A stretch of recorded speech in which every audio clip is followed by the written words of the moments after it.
streaming, so we should be live. Yes.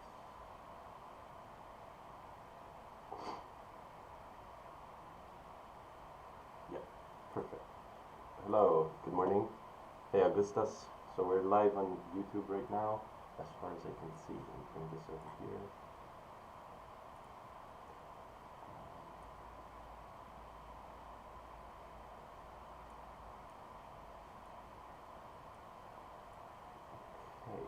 I should have everything set up on my end over here.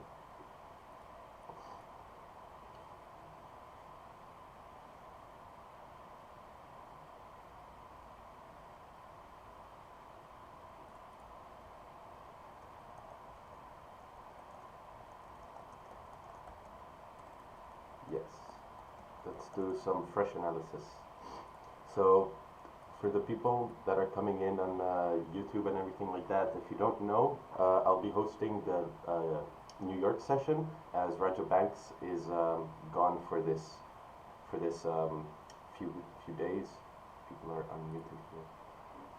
Okay, yeah. So I'll be hosting the New York session over here. We traded the London session over here, had some sells coming down to this low over here. So let's do some fresh analysis for the New York guys over here. Perfect. So we see daily it came up over here. Candles started getting smaller and smaller, and which indicated a potential reversal. And what we see coming into today is that price closed below this important area at 151 flat. This was a very key level we were also looking at during London session. And if we continue to look further left, we see that potential targets can kind of like be this area over here where this candle closed and the other one opened. This could be like some potential target, which is about 149,900, and the daily almost got to there. It's it needs like how much more? Yeah, I missed it by like 25 pips over there. So if we drop down to get some more information, we see that the 4-hour kind of was in a downtrend, started retracing over there, and then with London open volume, this 4-hour body was created, which is also, you know, the daily bearish body. We see that we had some form of support over there, and 4-hour created this low. So let me adjust my target over here. This seems like a great place to have our final take profit for this session. We also have this minor support over here.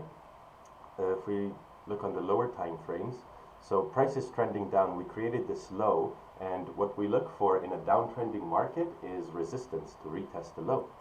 So this is going to, so if we keep looking for more information, we keep seeing that we had this really big bullish engulfing 30-minute candle over here. And if we take a closer look at the next candle, we see that it had no bottom wick, which indicates a lot of bullish volume. But what we're starting to see is that candles are getting smaller and smaller, and this 30-minute is coming to a close over here in about 5 minutes. So let's take a look at the 15-minute.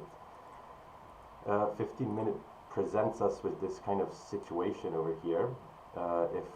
If this current 15-minute starts to close below 150,530, then that's going to turn the overall 30-minute bearish. So that's going to be something interesting to look out for.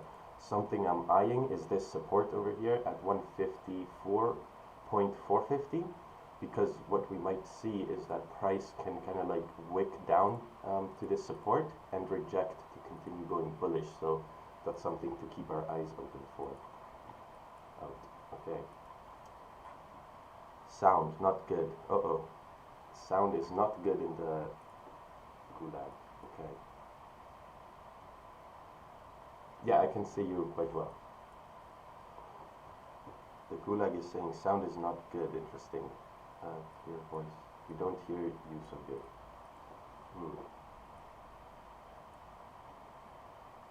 I must have some sort of thing over here. Let me see what I sound like on YouTube.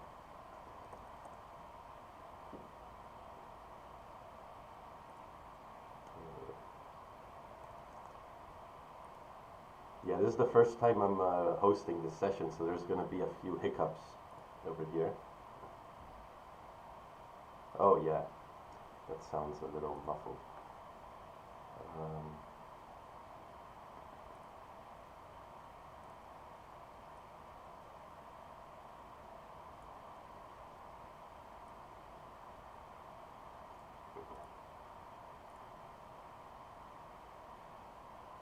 filters maybe.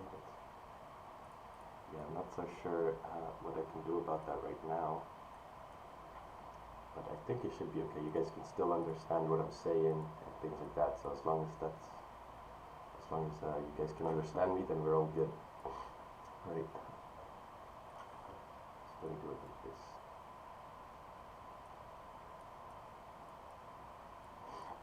Okay, perfect. So if you guys want, you can send some charts. We'll analyze charts. Can you go through gold? Yes, we'll go through gold. We're gonna also keep an eye on this 30-minute here on GJ. We want it to close below like 500, around 500, so we're going to keep an eye on the price over here as we analyze gold. So let me get this thing out here on gold as well. It looks pretty good like that. Alright, so let's do some fresh analysis on gold. We're looking at gold during London session, and we're very eager for gold to break above 1745, because if it can break above 1745, looking at it from the weekly, doesn't it just seem like the perfect opportunity to correct this whole clean move up? So that's going to be very interesting. I'm going to show you guys something pretty special over here. We're going to take a look at the 3-month chart. Here on the 3 months, kind of seems like we're coming down to retest this area. We created a high, so that's a little sneak peek for the longer term investors over there. But for this session, we're really gonna, so GJ is coming down to 150, 50 to 500. So we're gonna mark down this resistance over here, 1745. Let's see if we go to the lower time frames, what kind of information we get.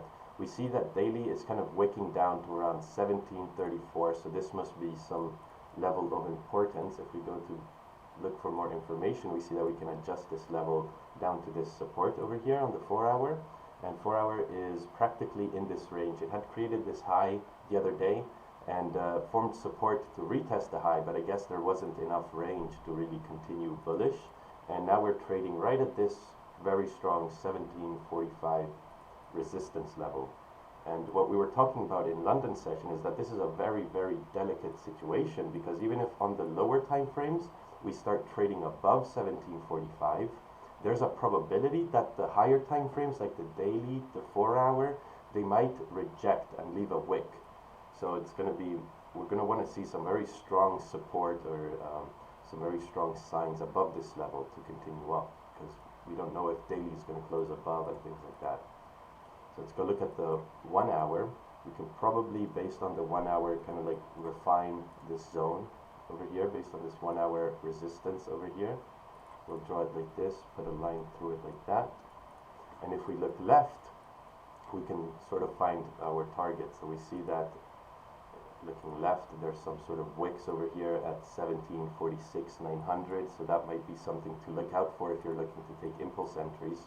Price could reject over there. But yeah, ultimately we can come up to like 1751. I think that's going to be a very easy move if price does break up. It's going to be a very easy move to like 1751, and then you can leave something to run. If you leave a runner running, hopefully it can break 1751 and go back up to like 1800s. That'd be the trade of the year over there. So let's take a look at GJ. GJ is closing kind of like a doji over here. So we'll be accepting charts in a second. If you guys in the Zoom, if you have any questions as well, feel free to hop on, things like that. Let's see what's the gulag saying. Yeah, internet is bad. No, mic is bad. Yeah. Let's see what I can do about that.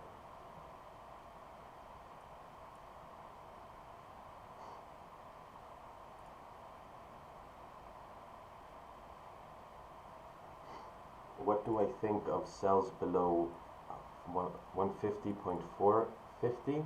I think it's pretty good. I think it's going to be very clean, because then you have absolutely no issues to coming down to like 0.250. That's going to be like a 20 pip range, and ultimately you expect this 4-hour to be creating its top wick over here. So if price does break below 0.450, it's going to be super easy to come down to 0.250, but at that point there's also a pretty good probability that your runner is going to break below here and come down to like 149.900.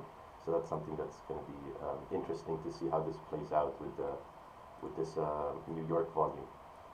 So we see this 30-minute closed kind of like a doji-like situation. And I was watching Raja's stream the other day where this similar situation presented itself, and he took a sell on the break of the low. Let's go take a look at this trade. I think it was yesterday or the day before yesterday. I think it was the day before yesterday. Yeah, right there. This is kind of a similar situation to this if we look at it, where we created a low, price came up, created like a small resistance on the 30-minute, which looked like a doji time frame, and Raja took a sell over here, and that played out nicely. So let's see if the same situation is presenting itself over here. Now I have to, hello Karnala, good afternoon Karnala. Now I have to disclose, I trade London session. I have never really paid attention to New York volume, so I'm not all too familiar with when volume kicks in and what kind of behaviors it has. So I'm personally not looking to take any trade this New York session because I already took a win. I had a sell stop over here once this candle closed at the support. I had a sell stop at the low over here with a stop loss of 15 pips, and it cut this whole, my runner ran about 40 pips. So pretty happy with the profits I have today. But I think for the guys that are looking at trade in here in pre-NY, if we break this low, I think we can see some nice potential sells. So we're gonna take a look at that. Because that would mean that hourly's coming back and closing bearish with a strong rejection of 600 level. Yes, at that point the hourly is bullish, closed bullish. It broke the high, but now it's coming back down in the second half to kind of like continue this the overall downtrend. And this bullish hourly candle, that doesn't bother me all too much because we know that GJ is such a high volume pair that one candle doesn't mean a change in direction. So exactly. Yeah, so in the lower time frames, this is just a low to be retested, but on the I'm looking to retest to 250, 230 level. Yeah, that's a very high probability move. Then I think your runner is going to also have some good probability to tap 0.900. I'm already in 9 pips. Oh, nice! You're already took a sell. Yeah. At the top of the range on the 5-minute. Oh, okay, on the 5-minute. Oh, I see. You kind of see like this double top situation. Mm-hmm. Nice. So I'm just running it down all the way to 250, 230. That's pretty good. Yeah, I think there's an interesting situation going on here, but this is more for the people that trade the 5 minutes. I'm not really going to talk about it because I don't want to give out any sort of risky ideas. Let's take a look at the YouTube chat. Yeah, missing Luke. Yeah, Luke is couldn't be here, but we thought it would be a nice idea since Raja Banks is out in Pakistan to provide some sort of support for the New York traders. Could you please show how to and what to consider when drawing support and resistance? Yeah, basically you want to take a look at where candles reject. So let's take a look at this resistance over here. We see on the 1 hour, we kind of see that there's a resistance at 151.060. Why is that? Well, because this 1 hour candle came up and the next one started going down. Now, if we understand the Forex market, it has a lot of volume. Forex is the biggest market in the world. So when a 1 hour candle or a 30-minute candle closes against you in a trend, that's a big deal because that required billions of dollars to move price on a 30-minute candle basis, right? So that's why we mark these as support and resistances. And what I like to do is take a look at the wick. So I kind of like to see how long is the wick to determine the thickness of my zone. My SR range is always getting braked. Maybe you might want to send a chart because I don't quite know what you mean with always getting broken, because when price is trending down, supports are supposed to be broken and resistances are supposed to be respected. So maybe you want to send a chart and we can take a look at that. Your volume is very low. Yeah, we're gonna have some technical difficulties on the stream over here. This is the first time I'm really hosting a stream, and we set this up in 1 hour. You know, during London session, we were like, hey guys, would you like it if I host the New York session? And everybody said yes. So here we are. So I had very little time to set everything up.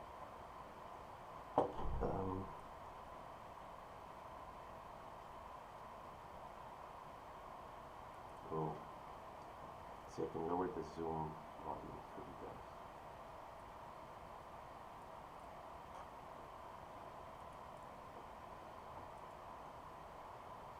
A little bit of patience is needed with the stream.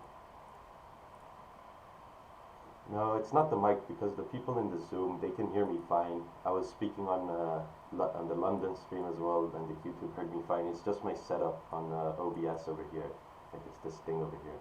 Maybe if somebody has some tips, knows how to use OBS, you can kind of direct me to how to fix this issue. Hey, we got Luke. Luke K is in the house, in the YouTube chat. Yeah, let's see. Gold is breaking above.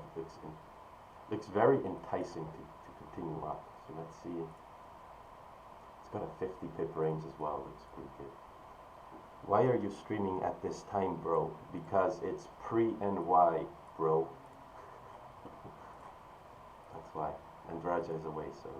Which lot size do you recommend beginners should trade with? I think it depends on your account size. Like, you know, you should aim to risk about 1%, 2%. People tend to join because Luke once kicked everyone in. Oh, yeah, that's a situation over there. That's why. Oh yeah, we have to kick people out of the Zoom so we can have a private session. But this, yeah, Master P sounds like a demo version of Raja Banks. Yeah.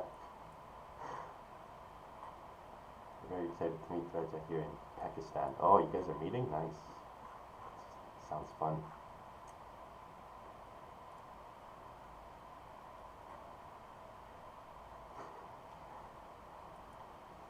So let's see if price can break below 467, 466 on gold. What do we have on gold?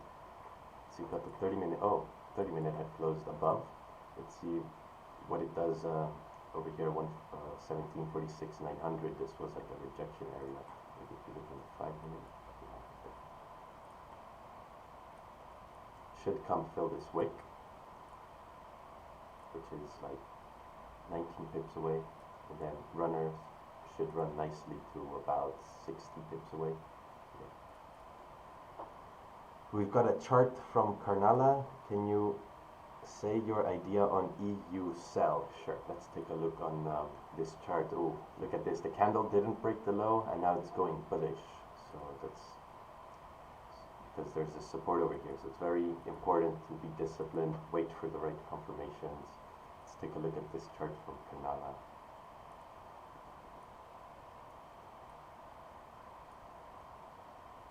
Should be some EU sells.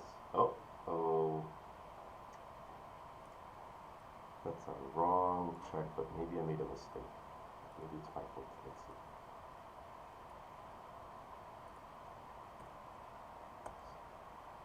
Oh, there we go. It was my mistake.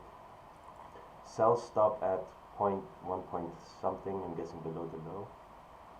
Okay, yeah, that looks pretty good. You have clean traffic, then you're looking to basically mirror this candle. Let me annotate. So this is the 30-minute. You're basically looking to mirror this candle over here. That's clean traffic. You might see some kind of issue right over here.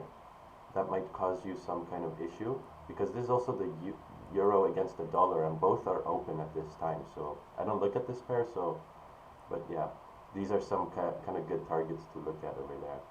So you probably want to, you know, secure like 80% at 10 pips, if that's 10 pips over there, and then just leave a runner to see if you can run all the way down to here. But it looks pretty good. Let's take a look at pound yen. We see pound yen is trading above 555. So,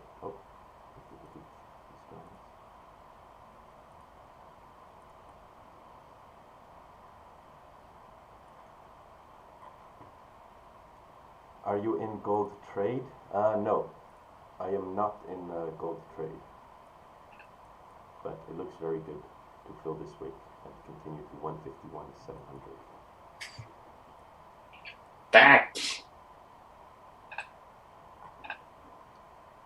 Let's take a look at the Zoom chat. I've kind of been. Do you have magic keys? Yes, sir. Magic keys over here.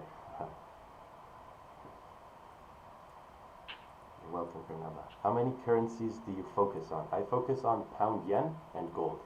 I think these two are like the best combo you can have. Because gold, it just gives us you got those confirmations where it rips like 30 pips, and pound yen is like your bread and butter, 10 pips every day. Your voice is very soft, yeah. My trade idea for pound yen, let's take a look. Look at this chart from the Gulag. Buys above, sells below. That looks pretty clean, yeah. I agree. Let's take, actually we haven't really discussed buying situation. Let's discuss the buying situation in case buys do come into play. I think I see like a resistance over here, and the range between this resistance to the kind of like retest area is about 15 pips, 10 pips. So I think it's gonna be, buys are gonna be very delicate, but you could see some form of buys maybe to retest this level. But yeah, buys in this situation is very, very tough. I think for buys, you're gonna want to see the 4 hours start to close like as a fake out above this level, but before that, I think people should look for sells. Once it breaks this low at 154.40670, should get some nice sells. Euro Cad seems like a great sell under, probably, I don't watch Euro Cad. Do you learn with Raja? Yes, I am a student of Raja. Everybody in the Zoom chat here is also a student of Raja. Let's take a look at this chart from Zoom. Oh, yeah, we saw this chart in London session too. I don't know what to think of this. I mean, I see a lot of spaghetti and noodles, some ramen over here. So.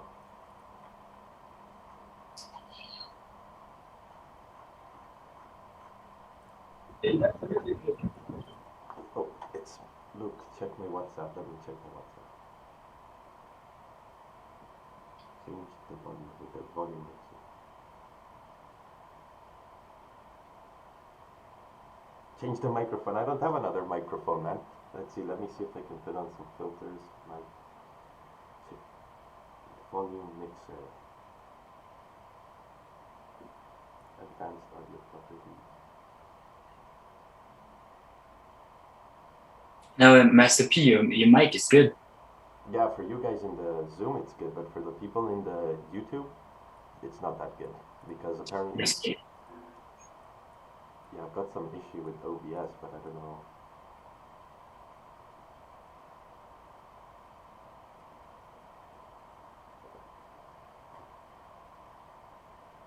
Let me call Luke. He's gonna save the day over here.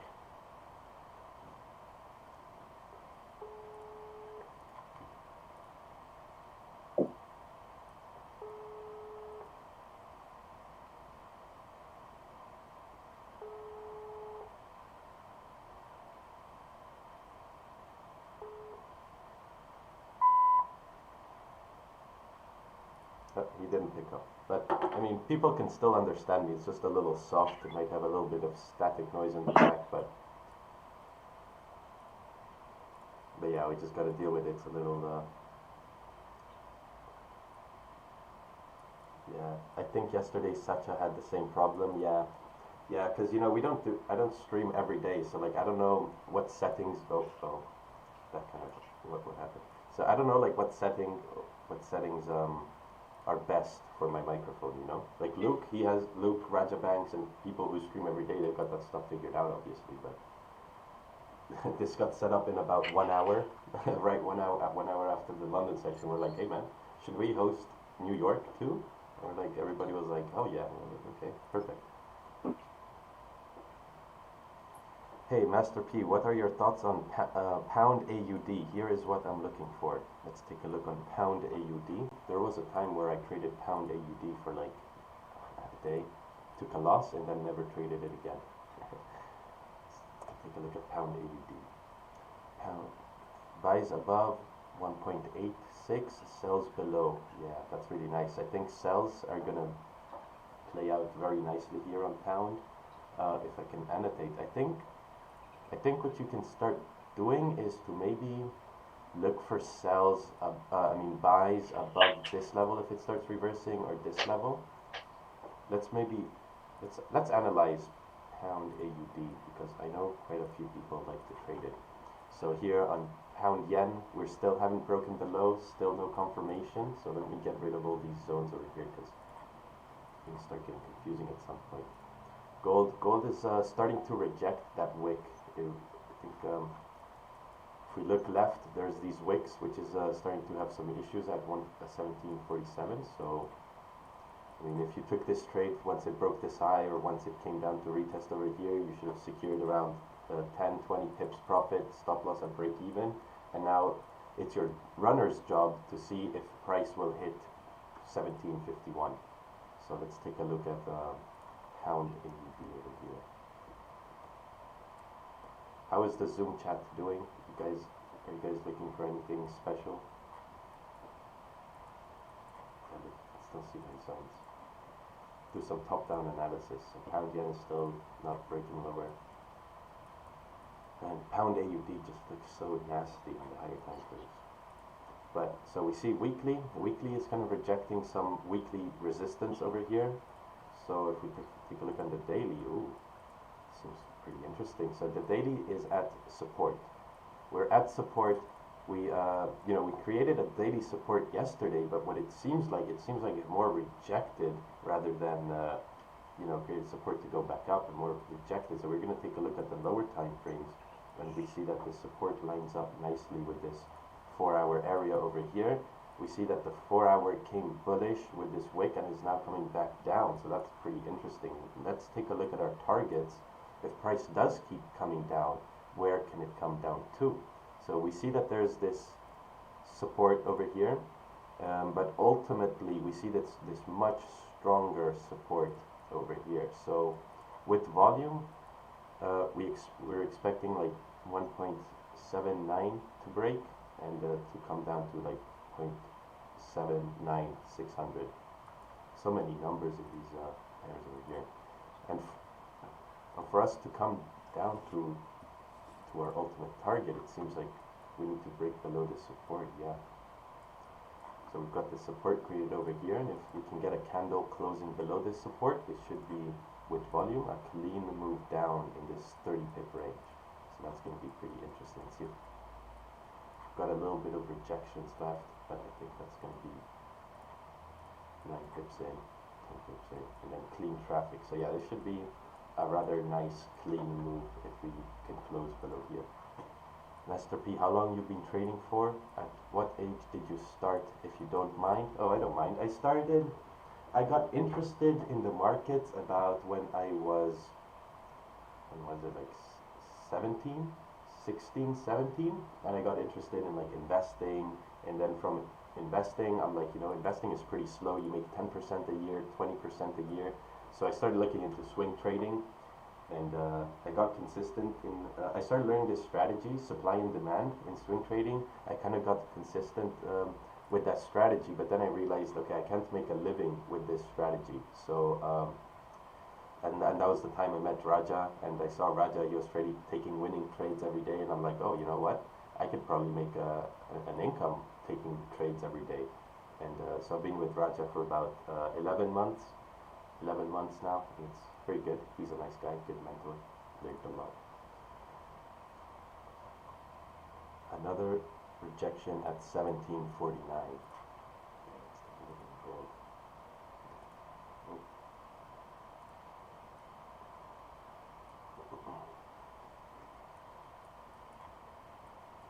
Let's take a look at the lower time.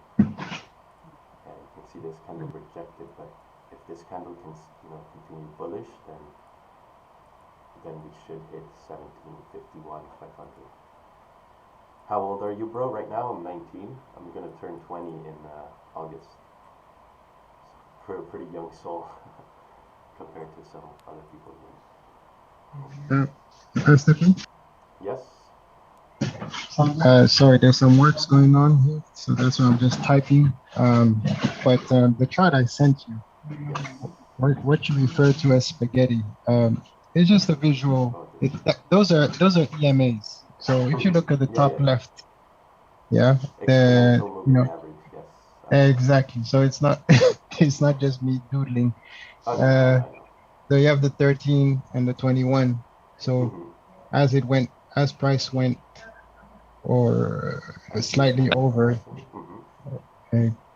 exactly, and just looking to get out once it hits the heavier ones. No, I mean, we just, the thing with your chart is like, just delete what's not even useful. Like the previous risk to reward, you don't, I mean, it just make it clean, annotate stuff.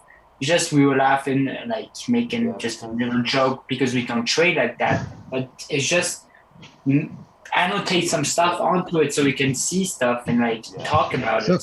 So what I'm trying to get out of this is, so you even have your Najim where we talk a lot. I mean, you can go in on a, let's say, a tiny lot size here, but in terms of what we're doing will be, let's say, the Raja price action and stuff.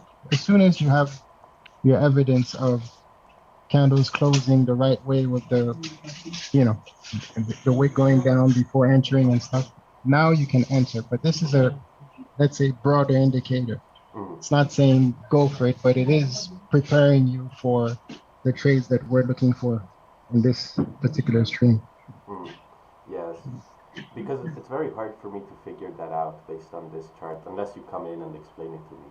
Because what I see, if you want to take buys, I see that there's like a resistance over here, and if we break above this resistance, there's clean traffic, going up to here. This might cause some minor issues. So this is where you're going to look to take 80% off, and then maybe ultimately price can come up to this level.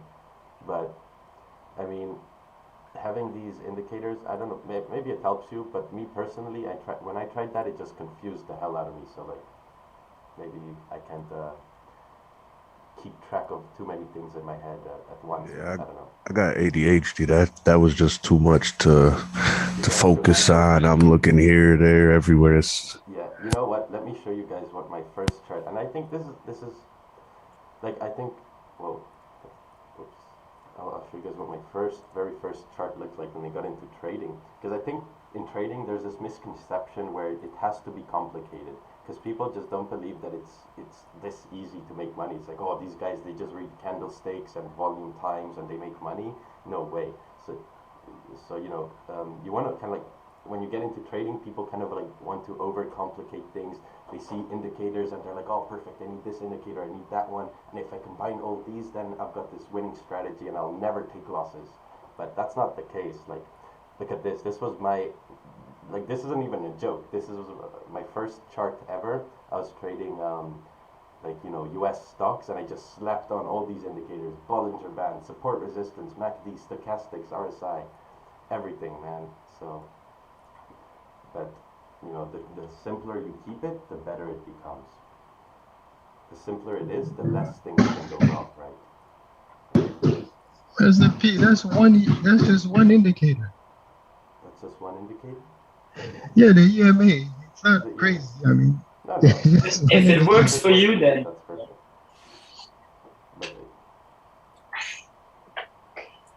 I mean, you can't have that indicator and expect him to be able to give you analysis on it if he doesn't understand those it's just indicators. there's no outlining on this chart, so I have no clue what's going on, and I see these like lines, and I'm like, okay, yeah, I can't read minds over here, so, but that's okay.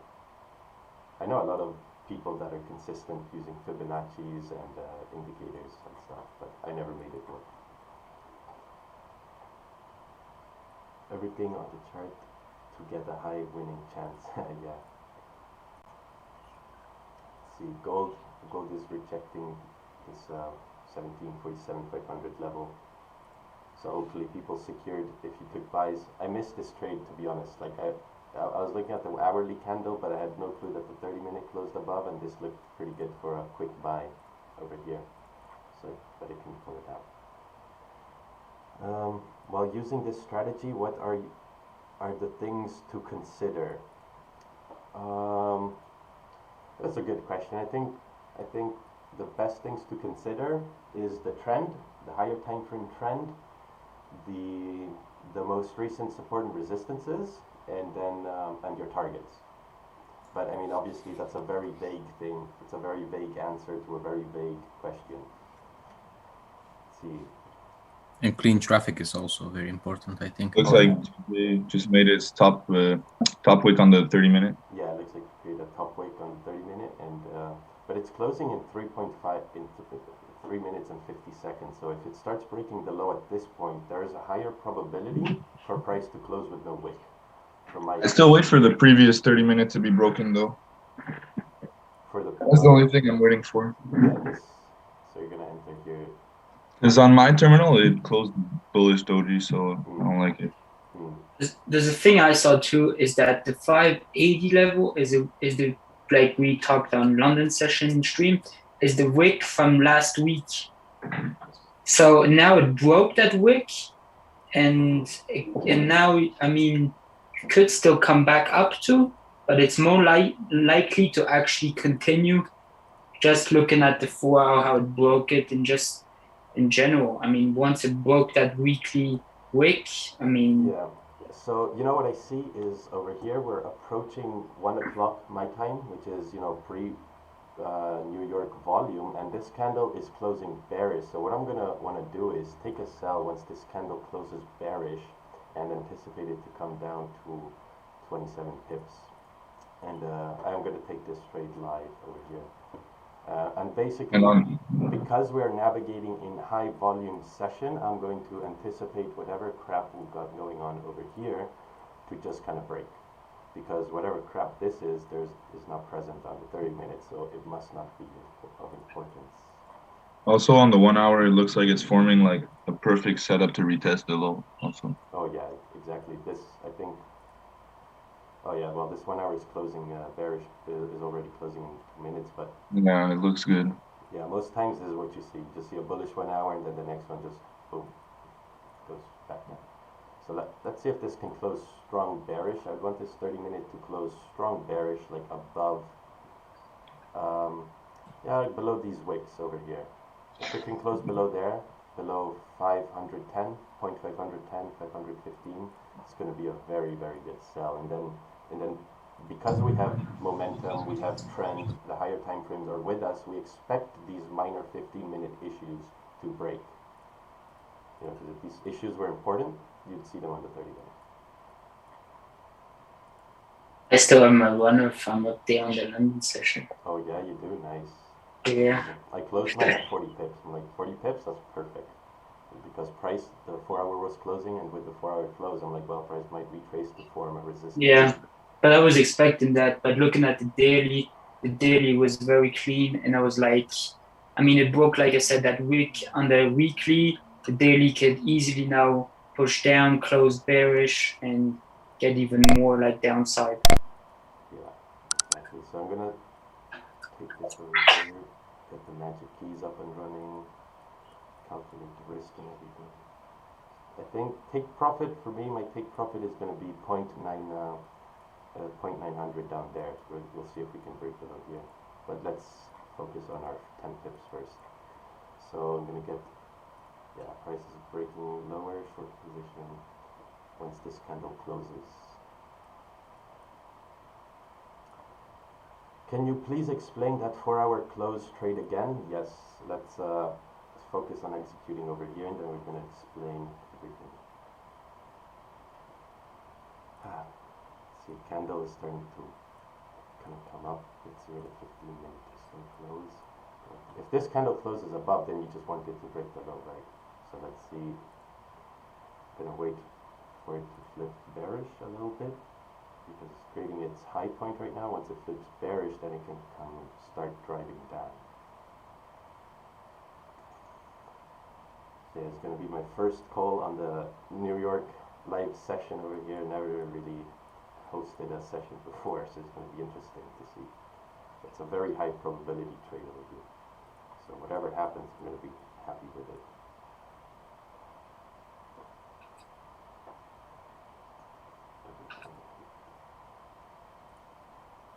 Basically need this candle to flip bearish, like right now.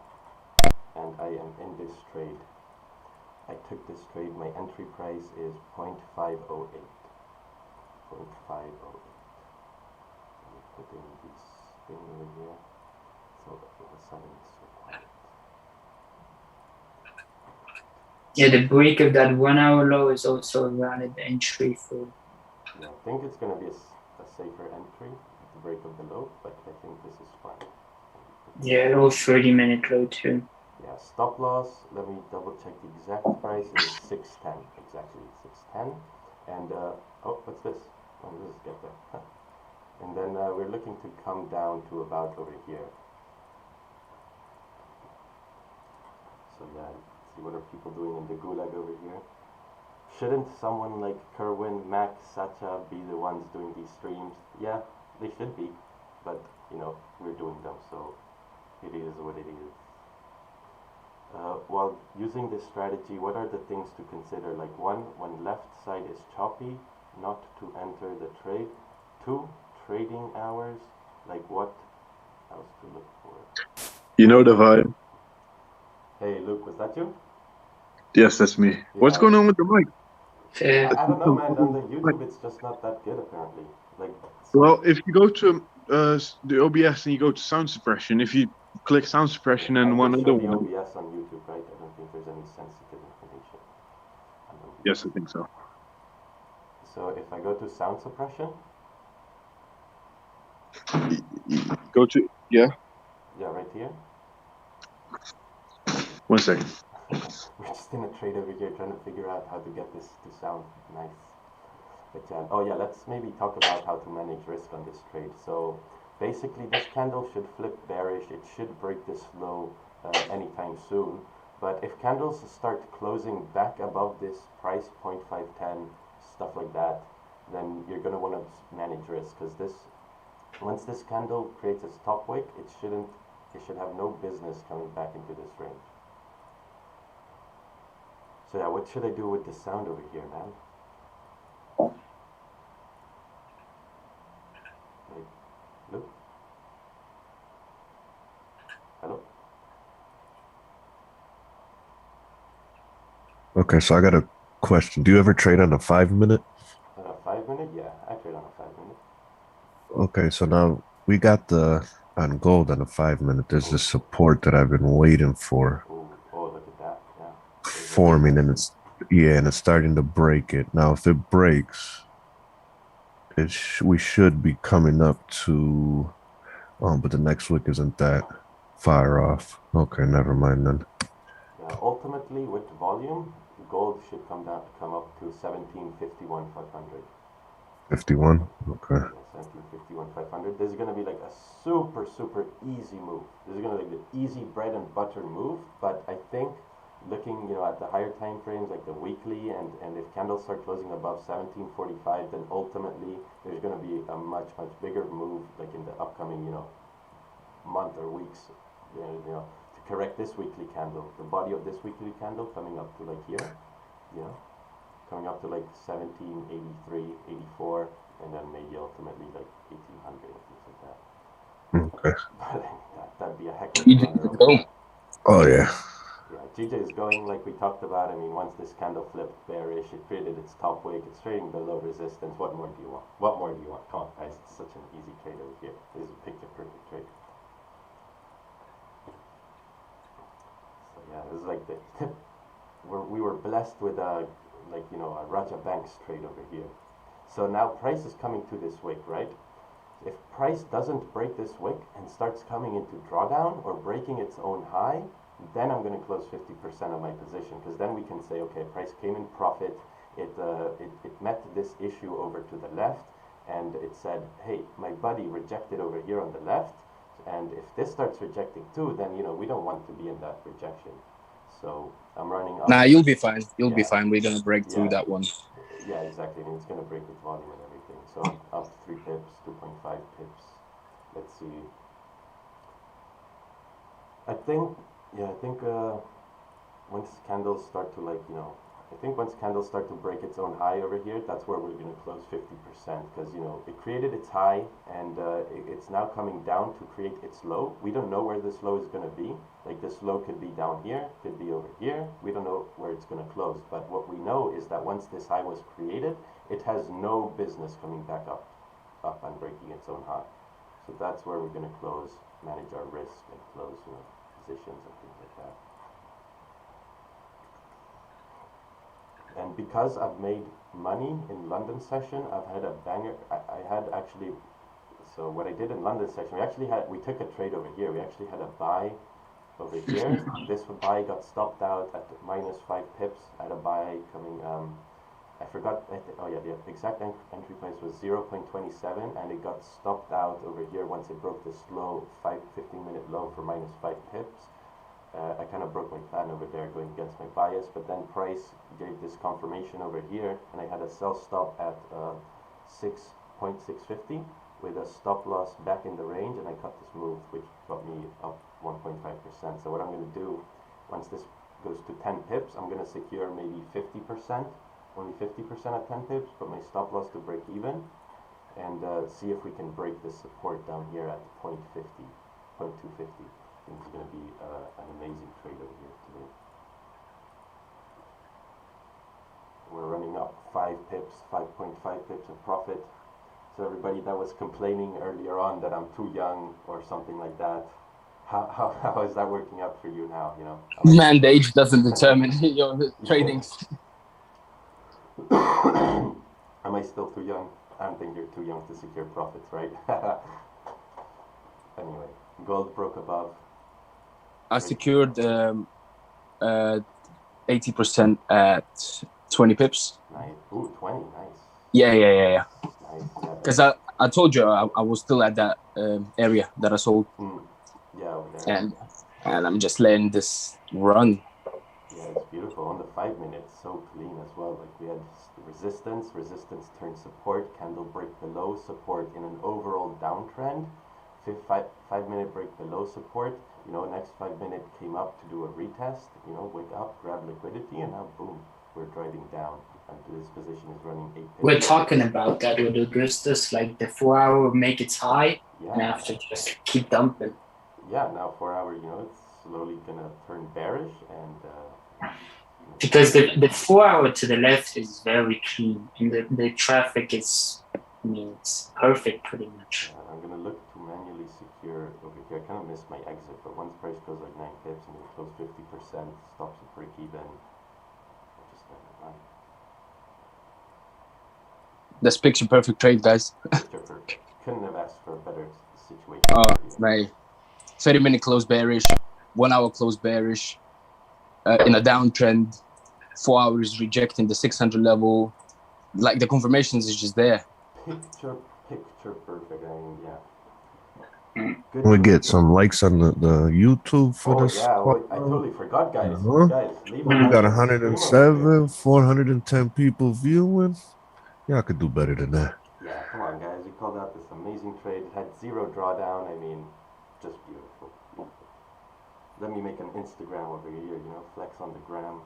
Somebody's gonna say you've been in a micro pip drawdown, We're like, oh, no, there was that trade at 2 pip drawdown. That was a beautiful call, Master. Beautiful call, man. I think Raja would be proud of you on the stream. I think Raja would be in this trade too. If he was here, 100%.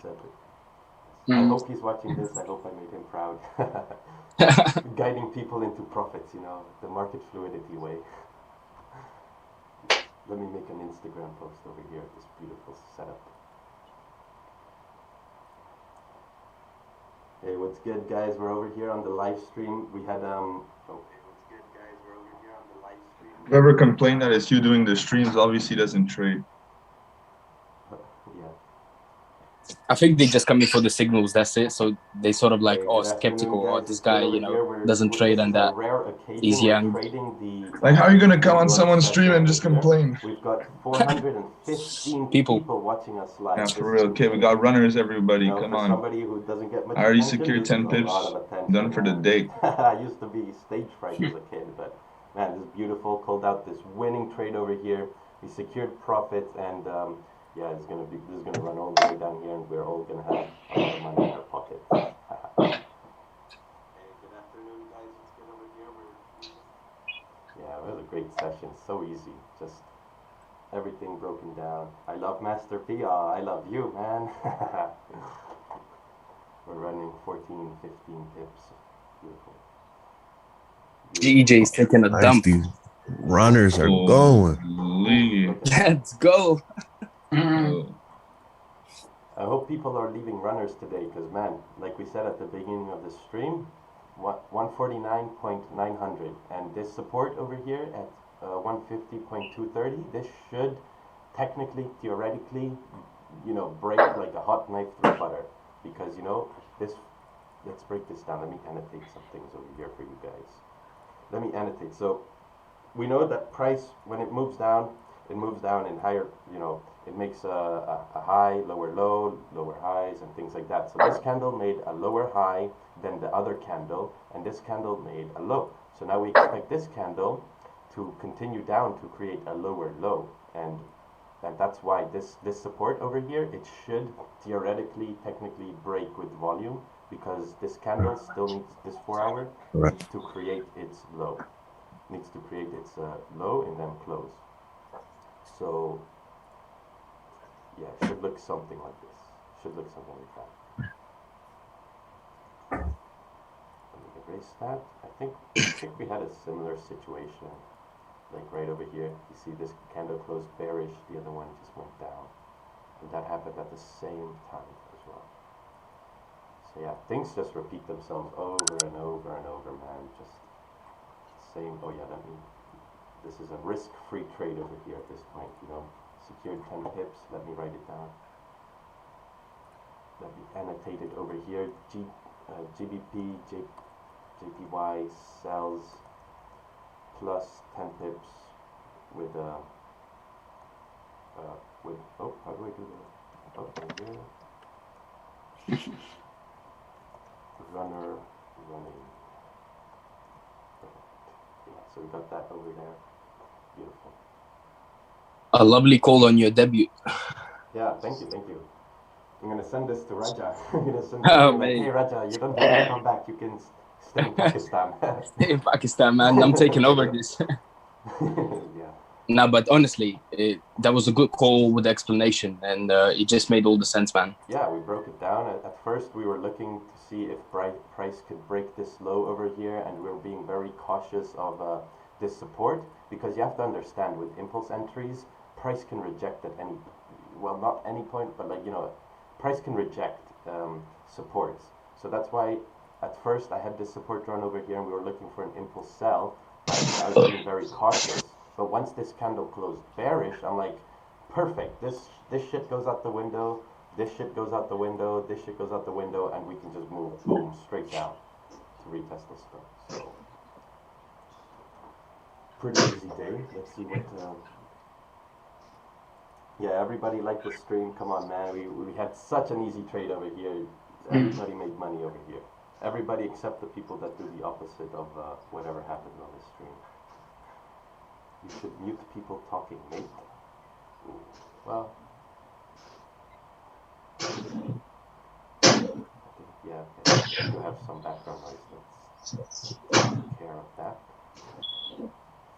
Frank, I'm gonna mute you because there's some. I think somebody's doing building construction there. Yeah. Yeah, how are you guys in the Zoom doing? I haven't been giving the It's Zoom. wait, sorry, it's EMWAN. Oh, perfect. If you hear me, you can. Oh, okay. Oh, I muted the wrong person. I'm sorry, Frank. I thought it was your phone. No, it's no problem. Yeah, let me put the Zoom, the YouTube channel in the Zoom. I haven't been giving much attention to the Zoom because I've got comments left and right. There's 430 people in the gulag, so like got a lot of messages coming left and right. Yo, thank you, Master P. Thank you, everyone. I'm done for the day. Shout out everyone. Got 10 pips. Peace, everyone. Take care, man. Leave a small runner, and yeah. Congratulations sure. on yourself for executing on this. It was a beautiful confirmation. Take it easy, everyone. Perfect trade. Take care. Take care, man. Take care. Let's see, we've got a chart coming in from the gulag. Let me take a look at this chart from the gulag over here. Oh, interesting. Let's see. It's got no text as well, so I'm gonna rub my crystal ball over here and read your mind. So you're looking for probably okay, yeah. Oh, that makes sense. You're looking for price to come back up here, retest this, take an entry once there's a bearish candle. So that looks pretty good. What is this? Pound yen on the what's that? 3 minute? Is that a 3 minute chart? Okay, interesting. Interesting, very nice. I think that makes a lot of sense if you can get a retest over there. Master, your volume is too low to hear. Please increase it. Yeah, that's yeah, I'm sorry about that. I just have no clue what to do. As you probably noticed, I don't host these sessions very often. This is the first time, so gonna cut me some slack over there with the volume and you know, the quality.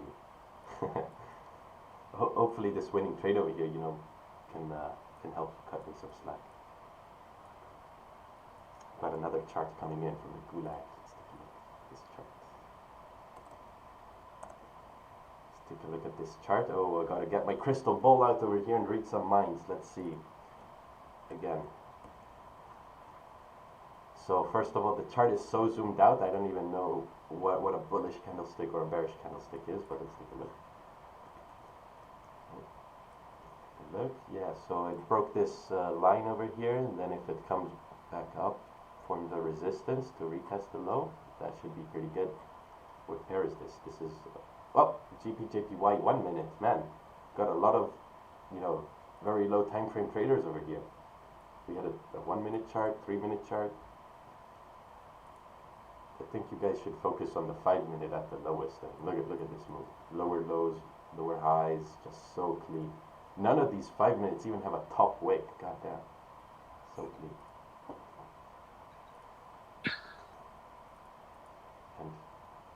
And with volume, you can see each candle getting bigger and bigger and bigger. That shows us, you know, that the New York volume is kicking in slowly but surely. And once this 4 hours start to flip bearish, we're going to have some amazing things over here. So I secured 50% of my runner over here because it's 20 pips in profit, and like I said, I already had profits from London session, so this is just a very nice bonus for me. And I'm going to move my ultimate take profit to 150 flat, 150.00. Right there. So this is my trade. It's a risk-free trade, and yeah. Leave a runner. No? Yeah, I left the runner. I closed about 50% at 10 pips, another like majority at 20 pips, and now I'm gonna leave. Yeah, nice. Like, what is it? A little more than 10% running to see if we can break this low and for the 4 hour to flip bearish and, you know, create that massive bearish body. Dude, I don't even know what I'm up. Like in London session, when I finished London session, I was up 4% this week. Now I don't even know. I think it's at least over 5%. With this trade, I made 4%. Oh yeah. 4%. Damn. Yeah, man. Next level. I was actually risking. What was the stop loss? 6 pips, and I closed 3.8% at 20 pips, and then another 50% now, and just leaving the runner run. Mm-hmm. I mean, we're talking about that. I mean, Yeah, it can go down to like 148, 800. Like that's like the daily support. Yeah. Yeah, we spoke about that in the London session. Yeah. Yeah, that was really good. Oh, I'm really happy with this week, man. Oh, super nice. Super nice. Missing Monday on in regards to the holiday, and then Tuesday, Wednesday, Thursday is just giving us nuggets. Yeah, man. Like Yeah, I thought this week was going to be slow because Monday was bank holiday and things like, and we only had 4 trading days. Like we only traded 3 days, but like I made profits enough to cover my whole month, my whole quarter. Mhm. So it's like I feel like we've been on the charts for a whole month over here, but it's only been It's 3 just days. accumulated the volume in the bank holiday, and then just push down. Yeah, exactly. Got a few ads over here. Have you tried interracial clay pot making yet? No, I don't know. I don't think you ever recommended that either. So maybe you're talking to Luke. I don't know. I just want to say, don't worry about people saying you're too young. I was born in 2002 and I am trading since 2 years. Keep it up and don't listen to the losers. Oh, nice. You're born 1 year later than me. That's nice, amazing. Yeah, I mean, age has nothing to do with it. It's, yeah. I just want to say that, oh, that's a double. What's your take on naked Mong? Okay, I think this guy's just trolling. It's the same guy that did, have you ever tried interracial clay pot making? Okay. And I have tried it, so just, Yeah, you know. have, how was it?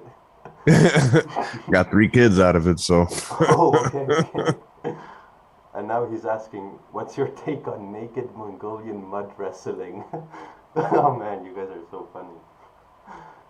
Could you please explain the reason you consider to enter this impulse entry? Yeah, there was no impulse entry. It was based on candle close, but we were looking to enter once this low broke over here because GJ just has so much volume, especially in London session, that this candle could have easily just looked like that. So that's why we were looking to take an impulse sell over there. But price today was feeling so nice, just so forgiving that it was like, you know what, I'm going to give you guys this amazing confirmation of this candle closing bearish to retest the low. So we took it over there, and it wasn't really an impulse sell, but yeah, there was just no impulse sell. So it's a very good probability setup. You know, you took the exact trade that Sasha took it. Yeah. Oh, nice. Sasha took it too. Yeah. I think everybody in market fluidity that's watching the charts in New York should have taken this, to be honest. Did you go to college? Well, it's a delicate situation. I actually dropped out, but I might be looking to go to university like next year because I have so much free time. We'll see. Depends. So, no consideration on higher time frame for this trade? What are you talking, man? You must be coming in late, but we've broken down from the weekly to the, well, maybe not the weekly, but we broke it down from the daily, how this candle closed below 151, and this daily candle can tap into 149.900, and how the 4 hour was coming in bullish to create its top wick, to, you know, kind of like flip bearish and create the body, and then we look at the 1 hour, we saw it retrace, formed a resistance, and the 30-minute closed bearish. So I don't know what you're talking about, no higher time frames, but I mean this trade was based off higher time frames. See you tomorrow. Take care, man. Be back tomorrow. Luke is gonna host this tomorrow. Good stuff. Thanks, Master. You're welcome, Robert. I am impressed. What time does your London session start in Eastern time? I don't know about Eastern time, but we start at 7:40 GMT +1, which is 6:40 GMT time, UK time. So you can kind of calculate that yourself on Google, what time that is in Eastern. Hey bro, you already consistent? Just wondering. Yeah, I've spent last year really focusing on what works for me, trying to create my own style. And these first 3 months, I've been really consistent. My win rate has been above 60% in the first quarter of this year, and now this quarter of this second quarter of the year, I'm really looking to become like break that, like, you know, extremely profitable phase where I'm making like 5% a week, 10% a month, and things like that. Thanks for clarification, and sorry, looking at the stream intermittent. I don't know what that is. Thoughts on Raja's course? Is it worth it? I don't think, he doesn't like to talk about his course on the live stream, so I don't think he'd appreciate me talking about it. But yeah, I mean, I'm a student of his. If you think I'm good, if you think I'm good, then probably worth it. Nice to see another London session trader on the live streams. Nice one. Yeah, there's not many London session live streams around. What would you study at university? Yeah, I don't know yet. I was thinking like accounting, maybe business administration, something in finance, because later on I kind of want to like work in the finance sector. Well, not work, but like I want to run my own little boutique, like a brokerage firm or maybe like a hedge fund in the finance. But I'm only 19. I have a lot of free time. I'm done trading 3 hours a day, and then I've got the rest of the day. I'm like, shit. What am I going to do with all this time? Hey bro, can you touch your headset mic? Can I touch it? Yeah. Right there. Touch it. How do I join the Zoom? That's for Raja Bank students only for now. How long you've been trading? About 11 months. Do you trade gold as well? Yes, I trade gold as well. But I only trade gold on when there's a very, very, very good confirmation, because gold can be very volatile and you can easily get yourself in a sticky situation, get your account in drawdown and things like that. Okay, you are using a wrong mic. Haha. Oh, really? You think so? Wait, could it be that the OBS is picking the volume from my computer? I think that's what he's talking about. Wait, let me see. It kind of sounds like it, like you're far away when you hop on the YouTube. The OBS is picking the volume from my computer. I think that's what he's talking about. Wait, let me see. OBS is picking the volume from my oh yeah, computer. Oh my god, I think this guy figured it out. This guy figured it out. My OBS is picking up from the wrong audio source. Shit, you see, there are some geniuses in the gulag. So, let me see, how can I filters, properties, use device, default, ooh, I think, microphone, USB microphone, I think it's this one. Let's do okay. Let's do okay. How's my sound for the YouTube? It's good now? Yeah, really? Is it good? No, wait, that wasn't it. No way, it was that simple after all. Is it good? No, wait, that was. Oh wow, it's actually good. No way, it was that simple after all. I'm so sorry, guys. You had to bear through all that shitty mic noise, and the solution was that simple. Better now, yeah, perfect. Everybody is so happy. My microphone is good. So pound yen is coming to a close in 2 minutes, and it's below 0.300. Seems pretty good. The gulag is going crazy. Finally, there's good audio.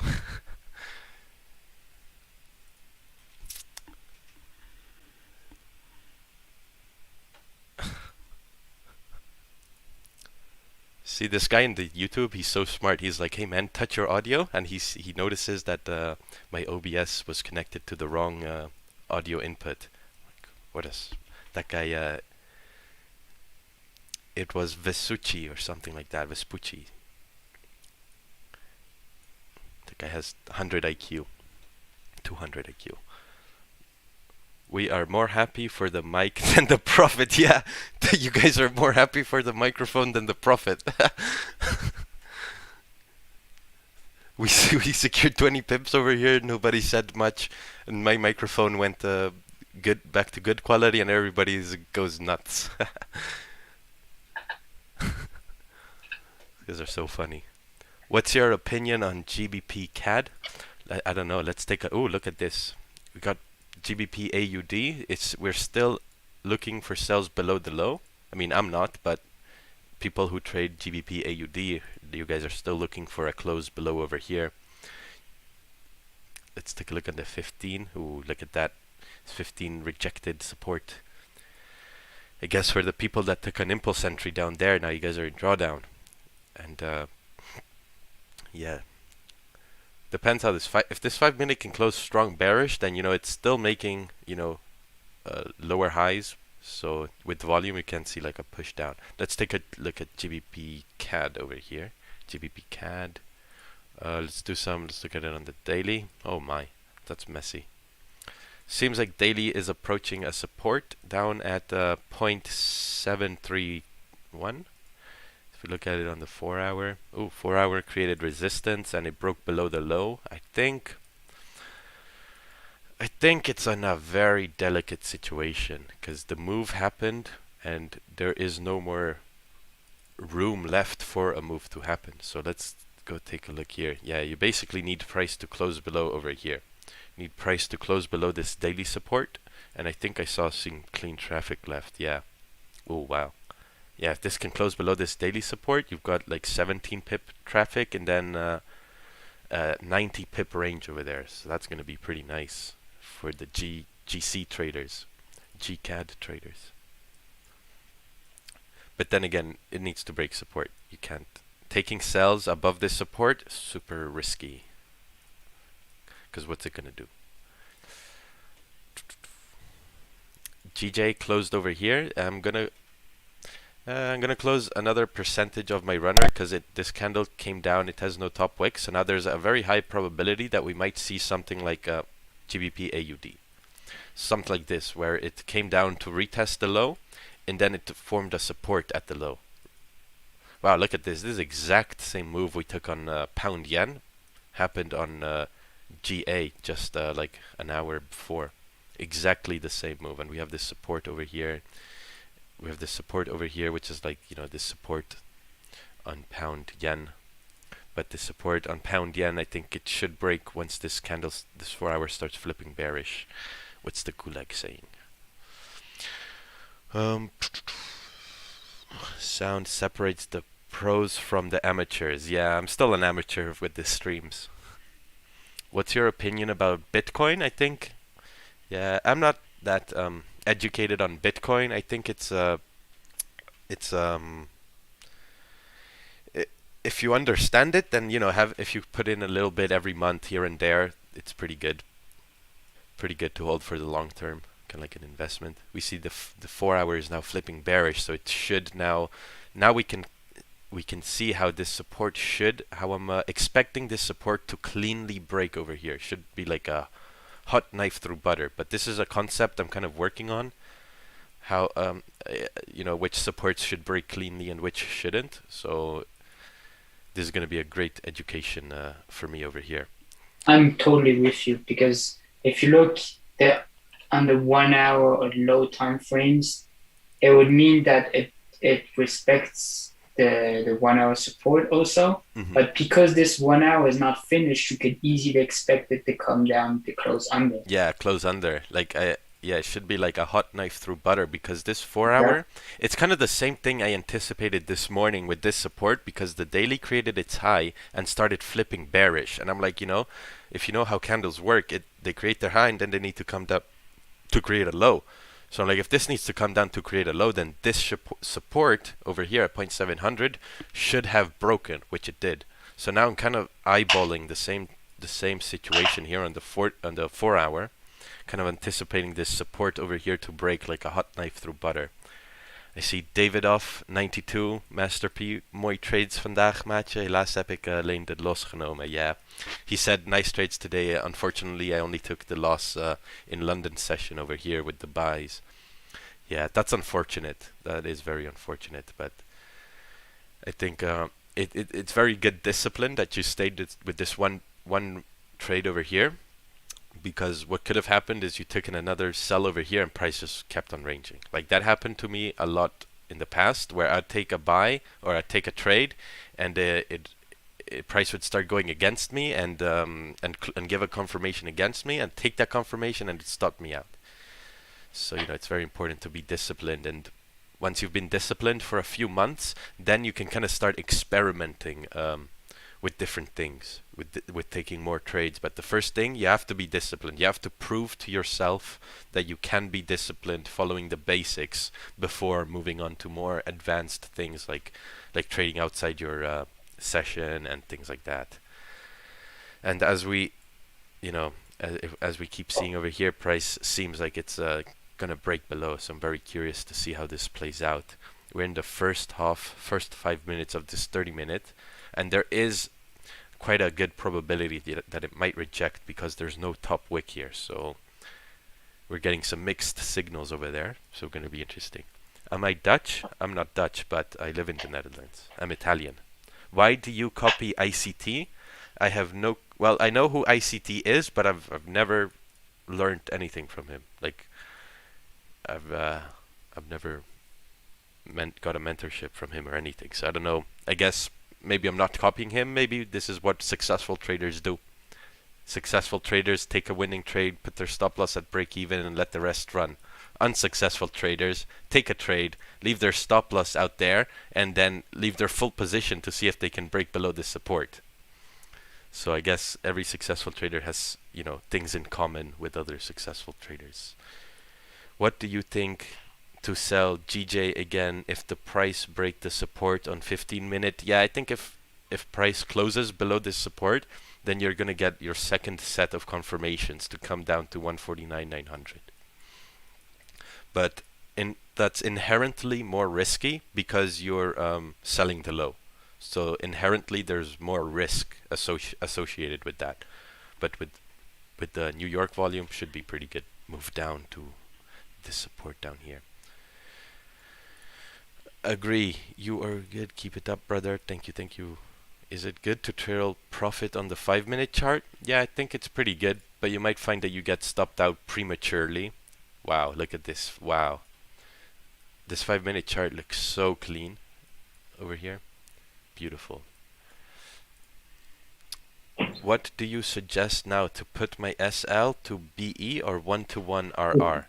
I think, I mean, I don't know where you entered. If you entered over here with everybody else, I think your stop loss should be at break even, or you can trail it maybe below the 15 minutes, like over here. That's also a pretty good option. Trailing it below the 5 minutes, I mean, yeah, you could, but you might get stopped out prematurely. I know what Uncle Ted does. What Uncle Ted does is, instead of securing 10 pip profits, when price goes 10 pips profit and goes an extra 3 pips in profit, he just trails his stop loss to break to 10 pips. So like what Uncle Ted would do is he would put, I think what Uncle Ted would do, like I'm not going to speak for the guy, maybe I'm wrong, but from my understanding is Uncle Ted, he would bring his stop loss over here in profit, which would be like, how much profit? Like 25 pips. Yeah, 21, 22 pips in profit, and then he'd see if this 5-minute candle can continue driving down. But his stop loss would be over there, so if this candle rejects support, he gets stopped out with 20 pips profit. But if it continued to run, then, you know, he'd have like 30, 40 pips. So that's what he does. I think the price will go back to 150. Yeah, it should. I think so too.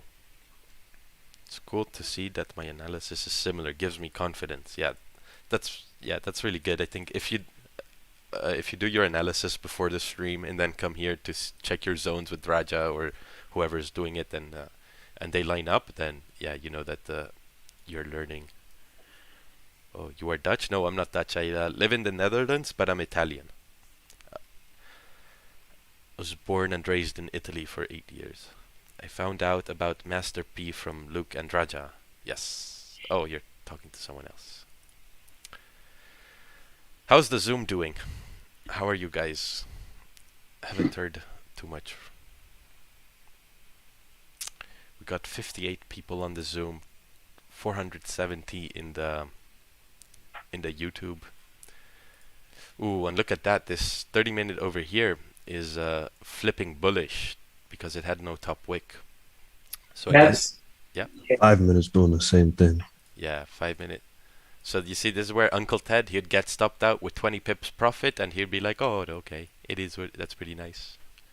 And then he'd go off to his unicorn land.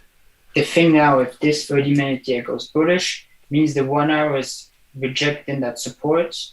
So I mean, you should have already secured profits. I mean, yeah, way before that. So absolutely. Because now with 1 hour support, I mean, you could go back up now again before going back down, or who knows.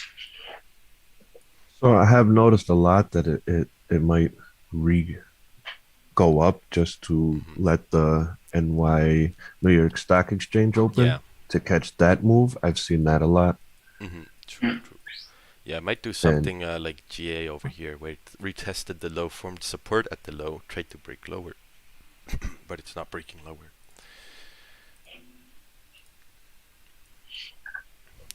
Yeah, here's where people get into delicate situations. I mean, you miss this move over here, and then you're like, oh, let me take a sell down here to continue down to here. But no, man. the move happened over here. If the next 15, like for example, if this 15 closes bullish and the next one closes bearish, then we'll initially close our hourly candle sort of probably below the support, and then we should go down the New York volume. Yeah, because we still have New York Open, New York Stock Exchange, so there's still a lot of fat candles to be printed on this chart. Yeah, and then 4 hour might flip and then just melt. Yeah. Because the 4 hour made its top wick now. Yeah, So exactly. you won't expect it to go back up to that wick that actually formed. Yeah, and exactly. And I guess it's not going to break this support like a hot knife through butter, because this 30-minute had no top wick, which decreased the probabilities to continue pushing down. Because, you know, maybe with New York volume. Yeah. Oh yeah. But I anticipated like this 1 hour over here to just continue driving down without really messing around over there. I don't know. Would you expect such a big of move before New York volume? I don't know, because we already moved a lot, right? Yeah, I mean, I don't know. I don't watch London. I mean, I don't watch the New York session, so I'm not sure how volume kicks in, or you know what I can expect at what times. But I knew we had pre-NY volume. I saw this confirmation. I'm like, yeah. There's a lot of volume during this time, because during the pre-New York, you guys are still in the London session, are still open. Yeah, exactly. So and then it like, slows down, and then it'll pick back up between either New York Open or NYSE Open. Yeah, exactly. Like the London volume kind of spills over with the New York.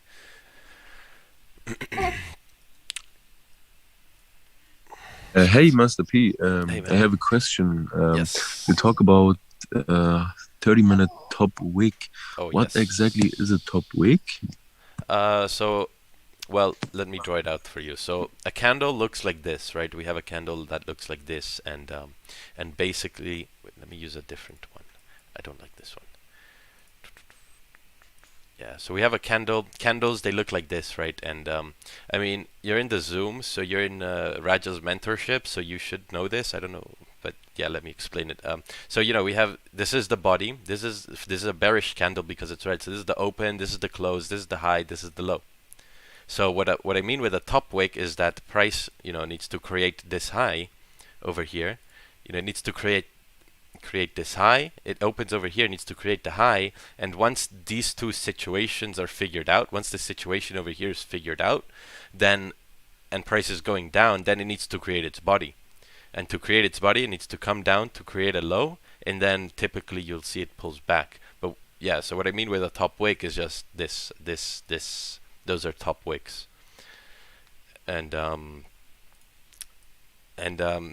yeah, sometimes you see a candle opens with no top wick and pushes in one direction, and that gives you that's like a sign that price might come back down to create its wick. Because you know, if we take a look at this chart and you count in your head, count how many candles have both a top and bottom wick, both top and bottom wick. So if you do that in your head, and then you count the candles that don't have a top, like this one doesn't have a top wick, this one doesn't have a bottom wick, this one doesn't have a bottom wick. So we have 3 candles with no bottom wick within 24. So 3 out of 24, then you have to ask yourself, you know, I don't know what percentage that is off the top of my head, but then you have to ask yourself, you know, if only 3 out of 24 candles have a top wick, what's the probability that this candle can, instead of continuing to push bearish, what's the probability that it can come up to create that top wick? So that's what I mean with candles with no top wicks or things like that. And the thing is, the higher the time frame, the higher the confirmation. Yep. Yeah, and the wicks are very important from the high time frame to all the way to the lows. Yeah, I mean, look at this. Every daily candle has a top and bottom wick. Like everyone, maybe 1 out of every 100 doesn't. You know, some very, very high probability like that. That's why every Monday.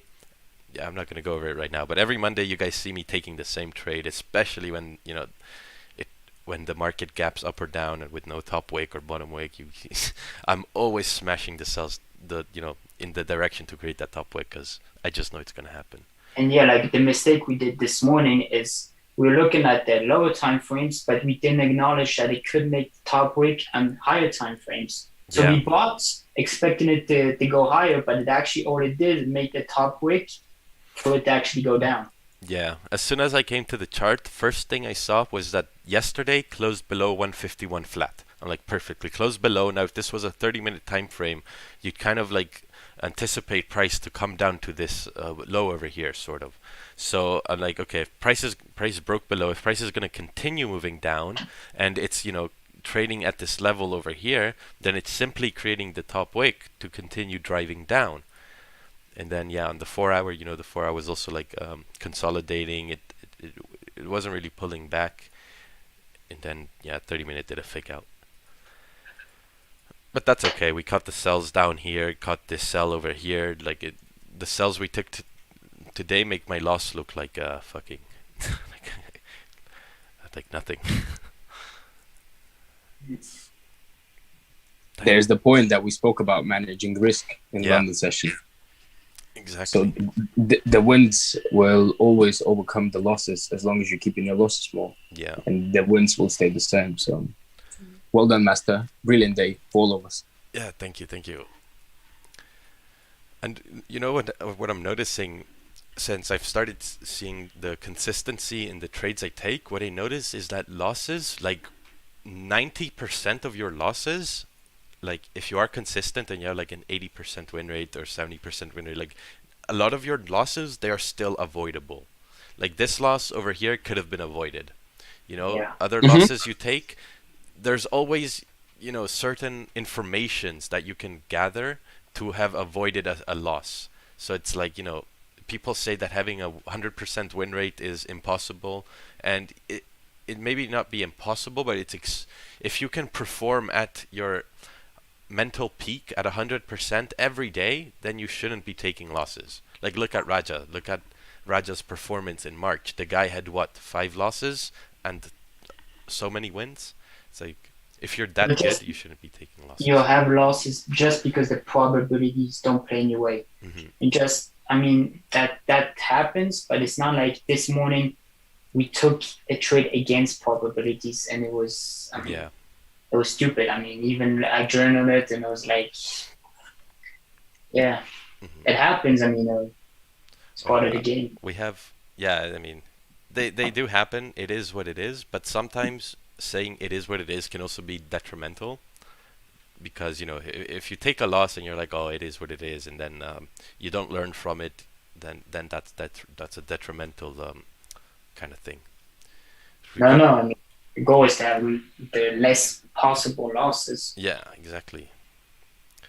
We've got 500 people watching on the Zoom, on the YouTube. That's insane. Wow.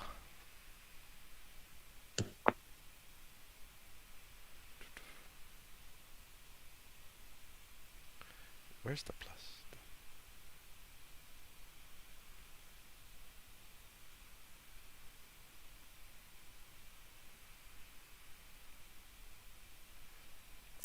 Yeah, what a blessing. Master P, do you want to have a look at the gold chart? Oh, yeah, let's take a look at the gold chart. Oh, look at that. With no wick and higher highs, so much bullish pressure. Oh, yeah, look at that. It's coming into 1751. Did you have a question with the gold chart? Or just want me to take a look at it? I put the wicks on there, and with the H1 candles, just what we were discussing in the GJ chart. At that. There's so many of them. In last 8 candles, 3 of them don't have a lower wick at all. Oh, so it shows bullish pressure there. Yeah, indeed. So, like, yeah, let me expand, I guess, on this concept. So, like, we see, I mean, where are my annotation tools? Over here. Yeah, so let me expand on this concept. We see this candle has 10 minutes left to close, and it has no top wick. In this situation, in this very situation, a no bottom wick, sorry, I said top wick, but a no bottom wick indicates a lot of bullish pressure. It means that this candle over here, as soon as it opened, there was not one single person in the world willing to sell gold below, you know, wherever the hell this candle opened. Not one single order in the world, you know, was executed below this price over here during this 30 minutes. So that indicates a heck of a lot of bullish momentum. And, you know, if you take a look at pairs like pound yen and things like that, when they have no wicks, like no liquidity wicks, then it means that there's a lot of volume. But you have to put it into context, right? Like this candle over here, it was at a support, and you know, you have to put the pieces of the puzzle together. You're like, we have a support, we have a no wick on top. Then you have to ask yourself, what's the probability we're going to reject support and create that no wick? You know, on gold, you have to ask yourself, you know, if it taps 1751 500, you know, there is a probability that it can reject all the way down. But there's also a probability that it can just keep pushing bullish because it's gold and it has a lot of volume and things like that. I mean, these things are also covered in Raja's course, you know, like this candle over here as well, very high volume, high bullish pressure candle. I just want to go and say that you called that gold out. Yeah. When we were talking about it earlier. Yeah, we were talking about it earlier. Once this, we were looking for the 1 hour to close above. But what I didn't realize was that the 30-minute had already closed above, and there was a winning trade in this 30-minute candle. But I guess it rejected this wick, like we talked about. We talked about how gold could potentially, like, you know, have some issues because of these wicks over here. So, but I guess once the 1 hour candle closed above, that was a strong enough confirmation. And then with the New York volume, it just boom. Got this fat 50 pip candle. After 30-minute candle close, where would you have taken your entry? After exactly? After 30-minute candle close, or this candle? Because it was a very weak bullish candle. The 30-minute confirmation was. Oh, once the 1 hour closed. Yeah, well, after the 1 hour close. Yeah, let's investigate. So we're trading above here. Yeah? You wanted to say something? No, just saying that'll be a good idea. Let's look back into this so that we can find the right entry for the next time. Because I thought that this 30-minute candle close was very weak bullish candle. It did not give me enough confirmation to enter at the close of this candle. I understand. Yeah, because at that point you're also looking at the 1 hour candle, so your entry would be based on the 1 hour candle, or personally, I wouldn't have entered on this because it's at a very strong resistance, and I'm not very comfortable with this situation. But if it was, you know, any other situation, I would have entered dynamic risk, because now this is just to my personal preference and something I've been working on. Because what I find is that a lot of 1 hour confirmation, I tend to over manage my trade, and even though it's a winning trade, I just cut out positions way too fast and it turns to a loss.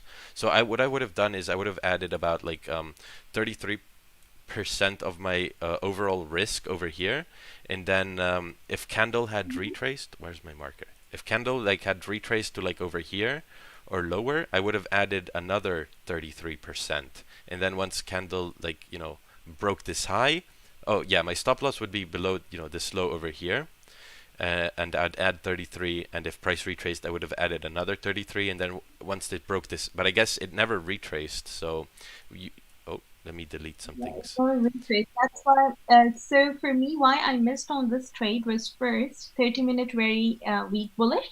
Secondly, it never created any lower wick so that we can take our entry. Then it becomes a little bit uncomfortable. Yeah. Yeah. So what you could have done was enter dynamically based on the 1 hour. Like 33% of your risk here. If it had retraced like over here, you could have added another position. And what I like to do on dynamic risk entries is I like to trail stop losses.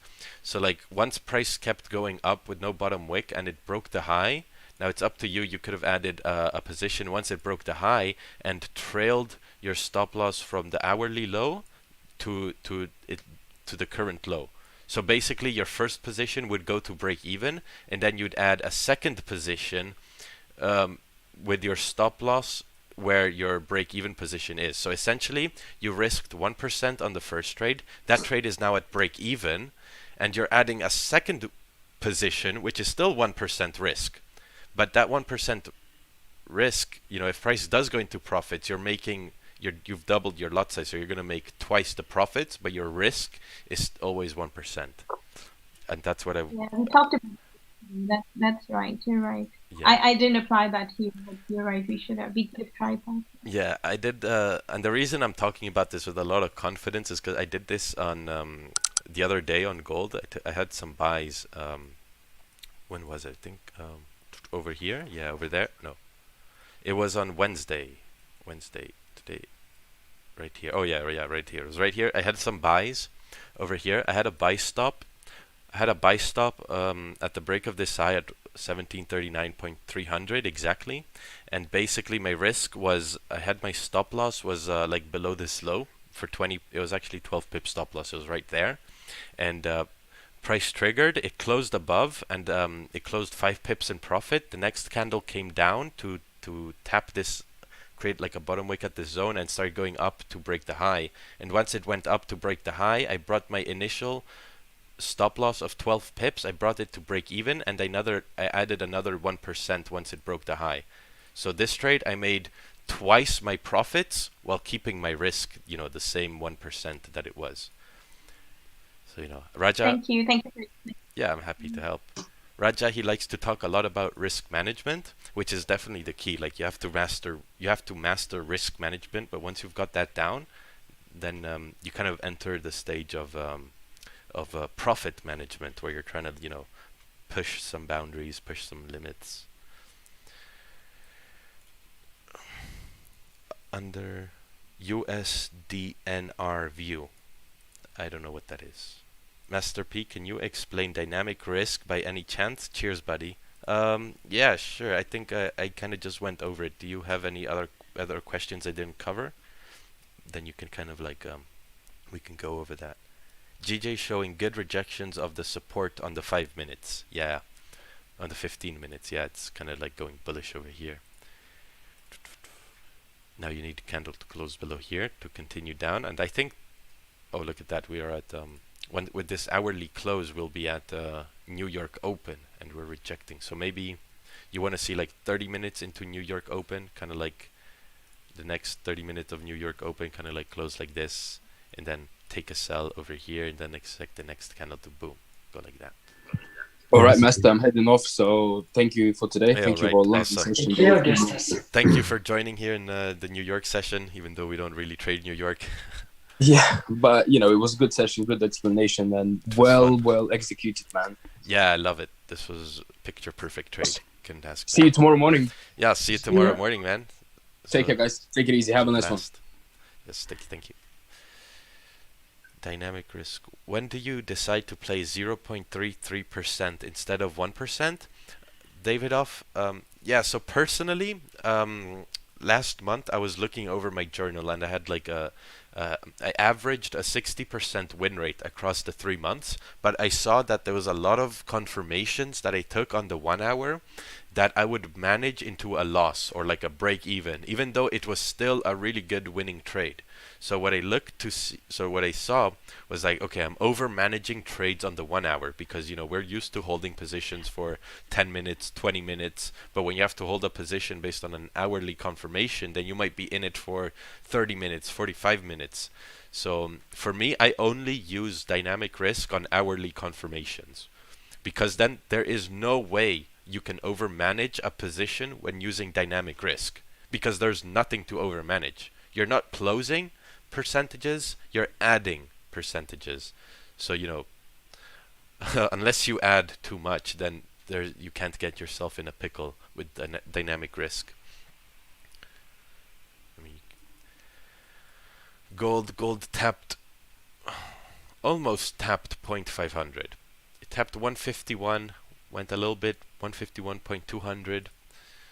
But yeah, I mean, you should be securing by 151, 1751, 500. It's like what's the most important step in your strategy? What should be in our strategies out there?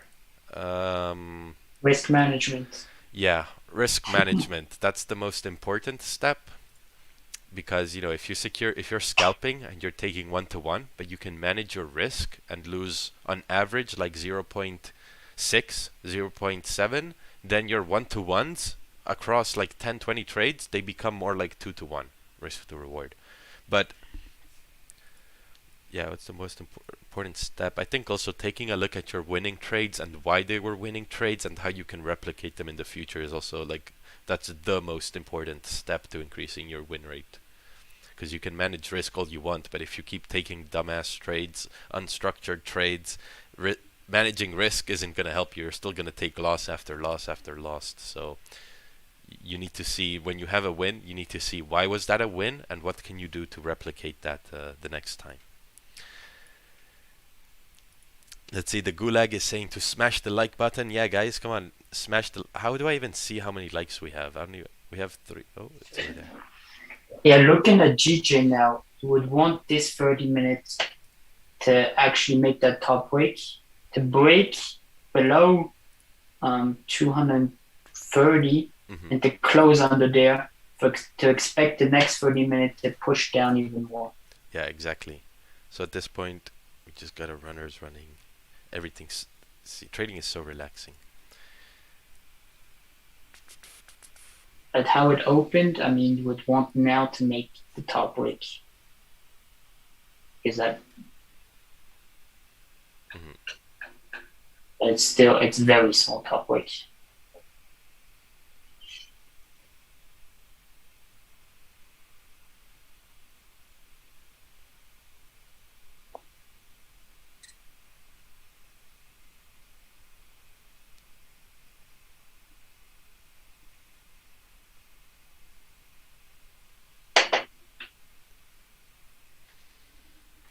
I'm gonna make a story for Raja Banks. Gonna be like, don't worry, bro. I got you. Your fans are still well taken care of with this beautiful win over here. Let me do that.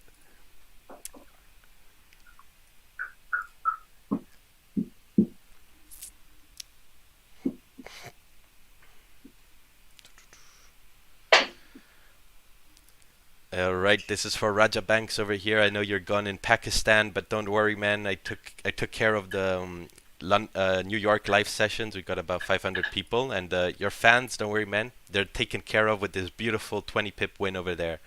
I think we're gonna hit take profit soon.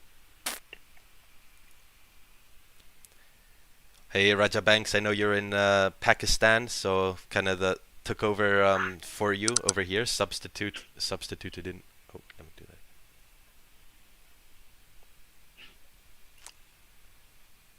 Hey, Raja Banks, I know you're in Pakistan on a business trip, so substituted for you over here. Don't worry though, taking care of your fans with this beautiful win. Called this straight out live, everything explained, stop loss, take profit, everything, just like the OG himself, Raja Banks. Alright. Alright.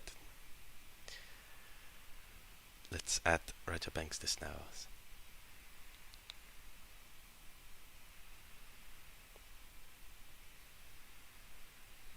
So yeah, looking at the 15 minutes, how it broke the low, it's a good confirmation. Now you would want it to close like somewhere bearish, or even to close under the previous 15-minute support, and after the next one to 100% close under that support. Yeah, indeed. I think that it's going to be a nice move down once it breaks the support. But yeah, I mean, the best confirmation now for another sell, the potential entry would be 30-minute close under 235. Yes.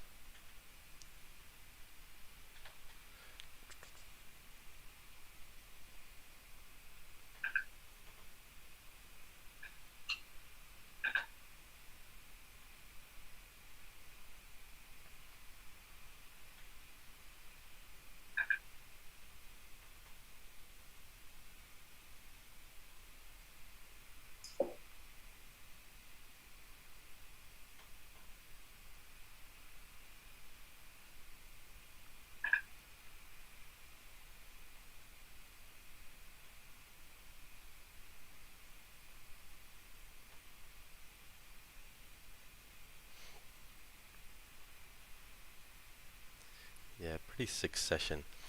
So for the people in the Gulag, we're gonna have a live, kind of like a live event over here with Luke, the host of this session. You can. This is my profile over here. If you want to give me a follow, this is my profile. I posted some things in the past. I'm looking to start posting a little bit more, adding more value. But this Friday we're gonna host a live session with Luke, so you guys can come over here. We're gonna do a little live session on Instagram with Luke, mess around. I'll probably be drinking some whiskey because it's Friday. So y'all can call him Master now. Yes, that's why. Which pairs do you recommend besides gold? I think GJ is a pretty good pair to trade besides gold. Always wondered about the 1 to 2 trades a day. If you have a statistical edge over the market and you win more than you lose, why would you not trade as much as you can? That comment is from Crafts Constanza. Well, because Crafts, you have to understand volume times. You have to understand where you are in the market. So it's not just because price. I think we have such a high win rate because we're so disciplined and we stick to the only very best setups. It's not the other way around. It's not because it's not that we have a high win rate because we are the very best traders. We are the very best traders because we have I kind of lost my thought process over there, but yeah, I mean, if you take this sell over here and there's just no volume in the market, then it's not going to work out.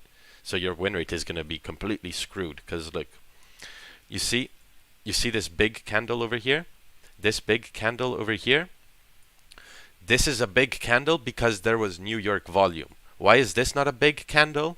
Because there's less volume during this candle. The confirmation happened here. New York, pre-New York pushed it down, and now the next confirmation is going to happen once this candle closes below here. With New York open volume, it's going to continue down. But if you take this situation over here and you take a trade on it when there's no volume, then what's going to push price down? Nothing.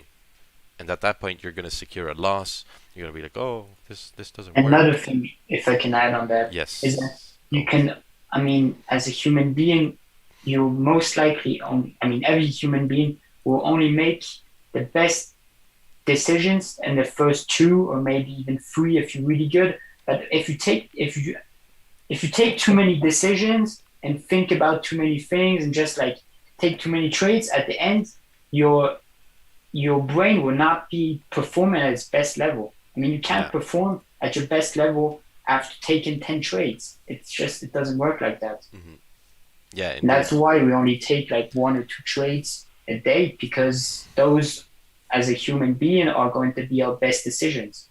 Mm-hmm. Exactly. And emotionally, sorry. Oh, go ahead. Yeah, and emotionally, we'll be pretty relaxed. Then if you take 3 trades, even if you win, even if you're the best trader in the world, it's going to impact you, and it's going to make you feel that you're good. And if you lose, it's going to have the other effect. It's going to make you maybe revenge trade or something like that. So it's just 1 or 2 trades. Those are the best decisions you're going to make in the day. Yeah, exactly. And if you look at professional athletes, there's a sport I do in Italy. It's called, when I go to Italy and there's the mountains, I like to do this, downhill. Let's take a look. So maybe some people know this, but it's basically you jump off a mountain with this bike that has shock absorbers everywhere. And this sport, I do it with my dad since I was a very young kid, and we'd always go out to the top of the mountains and we'd go down the mountain 2, 3, 4, maybe 5 times in a day. And once you approach your fifth time you start going down, after your 5th time, 4 or 5 times, depends on your stamina, but you're going to start to get very tired. And even though you're not physically tired, because you're not doing much physical work, you're just sitting there going down a hill, right? So it's not much physical work. So after 4 or 5 times, you can still feel like you can, do all the workouts you possibly could and everything like that. But my dad would say okay, now we've had enough. We're going home. And I'd be like, oh, but why? Why would we go home? I still feel like I could do another 5. He's like, well, I see your reaction times are getting less and less. So, and doing this sport, you need to have amazing reaction times, milliseconds of reaction time. And when you start to get a tiny bit fatigued, your reaction times as a human being, they start going down. There's other criterias that start to diminish the more you continue doing something. So, and in trading, it's the same thing.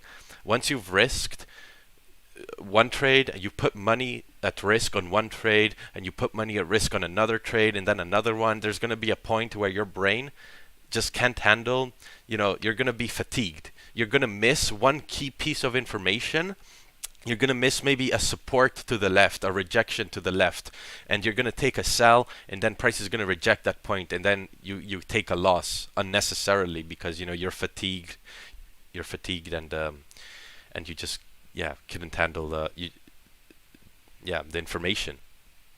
So that's why as well, taking 1 or 2 trades a day is just the key. I mean, today, look at me, but no, I'm not going to just take 1 or 2 trades a day, guys. Come on, it's not that hard. Thank you very much for this stream. Really good. That's really the key, actually. Yeah, indeed. I think, like Raja says, 1 or 2 trades a day, but then you also have to evaluate those trades. You have to see if it was a win. You have to see why it was a win, and really, like, fucking print it and hang it above your monitor, but make it your life's mission to replicate that trade. And every time you take a win, just, you know, journal it and make it your goal to replicate that win, and only that win, and only the winning setups, because everybody's profitable. It's just the dumbass trades you take in between those easy wins that keep you in losses. There was a thing I saw. I don't remember who was the trader. He was saying the traders, to be a profitable trader is being a trader that doesn't fuck up. Yeah, exactly. And that's 100% true. I mean, you can have a winning streak of 100 trades. If you put one trade that is over leveraged, you over risk, you do everything wrong on that trade, that can just blow everything. So to be profitable, it's not fucking up. Yeah, exactly. Do I always trade both London and NY sessions? No, this is like a special situation over here. Raja Banks is in Pakistan, and during London session we were like, hey, there's nobody doing support for the New York session, so maybe we can do something like that. And everybody was like, oh yeah, that'd be so nice. I was like, and then now we're here. Bro, keep background like this, looks clean. Background like this? You mean like this background, I guess? Yo, Master, do you trade both? Oh, that's the same question. Is dropping like it's hot right now. This panel is pretty powerful too. Oh. Gold is melting, probably just pulling back. What is your winning strategy? My winning strategy is just this: reading price action, you know, what you see Raja doing on a daily basis as well. I learned from him, so his strategy is my strategy. Put on some tunes. Yeah, I want to put on some tunes, but I don't know how to put on them tunes, man. I'm such a newbie to this. Like, this is the first stream I'm ever doing, so. Raja's tunes, yeah. There's that one song, Hear the Noise, that goes like doo doo doo. I don't know. How should I keep the stop loss away to give the price breathing room to move in my direction before closing? Thank you. If you're trading with the trend, then just put it above, you know, the candle's lows or highs, and then when you secure profits, put it at break even, regardless of the high or low. More than that, there's not much more than that. Ask Raja for tomorrow. Yeah, we're gonna have Raja as a guest on. Can you imagine? Hey Raja, do you want to be a guest on our New York session? He'd be like, what? Like, excuse me? Get the fuck out of here. Where is a good buy for gold now? I think a good buy will be once it forms like a bullish candle over here to retest this high and potentially, you know, continue. I think that's going to be a pretty good buy. Are you giving sells another chance below resistance? No, because I have a runner running still to see if we can break this resistance and hit 150. So because I was disciplined and took this trade, I do no longer need to stress about taking a trade over here. You're doing a great job. Thank you for doing this for us as well. Oh, it's so nice. Such kind words. Thank you. Smash the like button. Yeah, guys, smash the like button. The gulag has to remind me to tell you guys to smash the like button. Everyone is profitable. It's just the stupid trades in between that keep you losing. Yeah. That's what I went through in 2020. I'd take such good trades, but at the end of the month I'd end up with like basically no profit, little profit, and I'd be like, what the fuck is going on? Then I'd be like, okay, I guess and then there'd be like 10 losses, and I'd look at those losses. I'm like, yeah, these losses don't make much sense. I could have just avoided these trades, and I would have been profitable.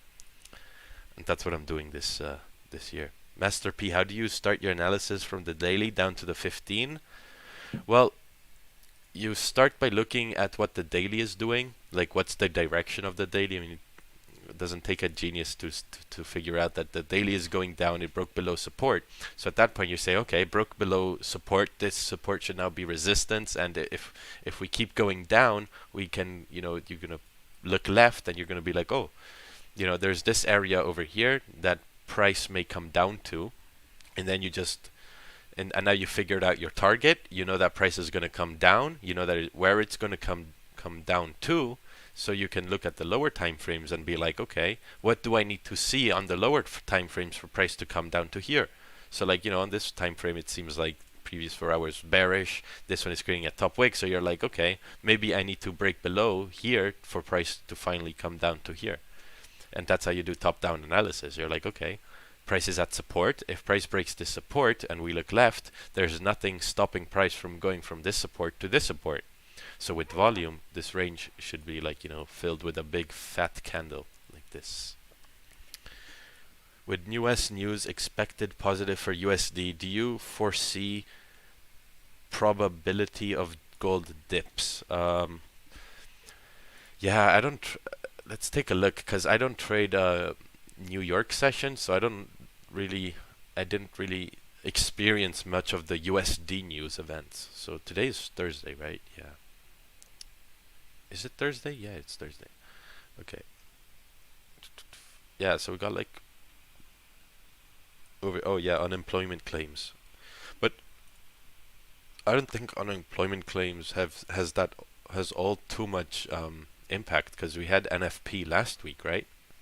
So NFP should have already said, we should already have an idea that how the economy is doing based off NFP. So I don't think unemployment claims will have all too huge of an impact. But again, I've never traded around a USD unemployment claim news, so you guys in the Gulag are probably more suited to answer that than me. Yo, Master, do you trade news or rather avoid them? Why? I don't like news. I'd rather avoid them, I guess.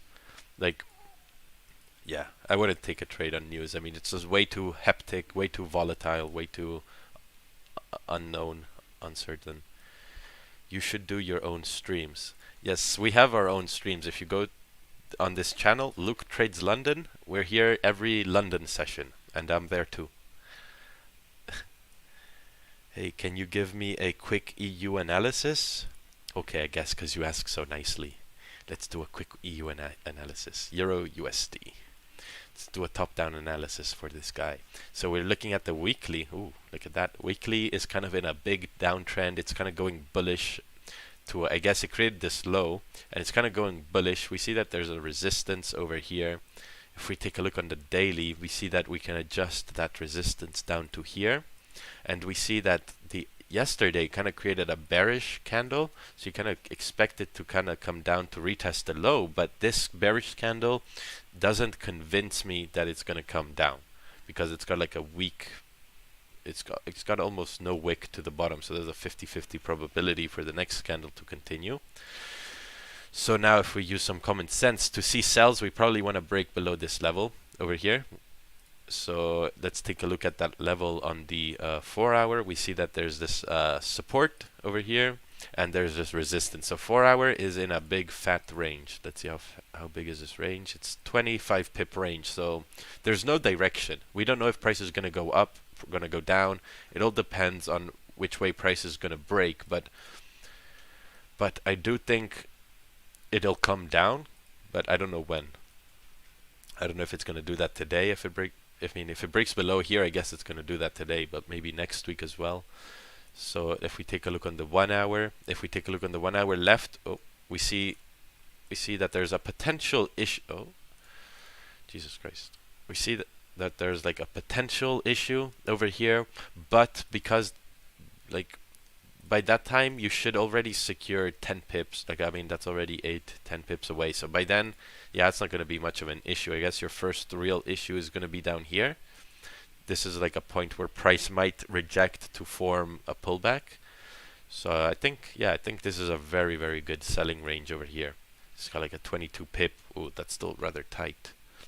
But yeah, I think sells within this range, super probable. For buys, doesn't look that great. But I guess if we break above this resistance over here, you can see buys to fill like this 4-hour wick. But I wouldn't be interested in buys. And we see gold. Gold is kind of like pulling back over here. If this 15-minute closes bullish, that seems like the perfect situation to kind of retest this high. So if we take a look at this, this is the exactly opposite situation of GJ. GJ created a low in a downtrend. Gold created a high in an uptrend, and it's now forming support. So, you know, what do you think if this candle closes bullish? What do you think the next one's going to do? What do I have to do to be on the stream like you and the rest of the guys? I think you have to be a member of the Market Fluidity. Everybody on the Zoom is a member of the Market Fluidity. We don't really have our own like coaching thing yet. We are looking to build like a community, but if you want to get in touch, you can this is my Instagram, and then we have our good buddy Luke over here who runs this whole, he's like the guy, he runs this whole thing. This is Luke. Make sure you go give him a follow. We're gonna do a live stream this weekend, probably on Friday, with Luke. I'll be live on Instagram with him. We're gonna answer some questions, have some fun, have some drinks. I'm gonna write that down. Drinks and the Gula, since they got them the wins. Yeah.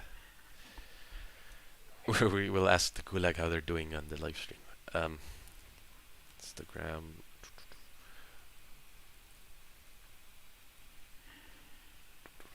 Fuck, I forgot my own Instagram actually. It was underscore. Oh, underscore 16. Yeah, I thought it was underscore P.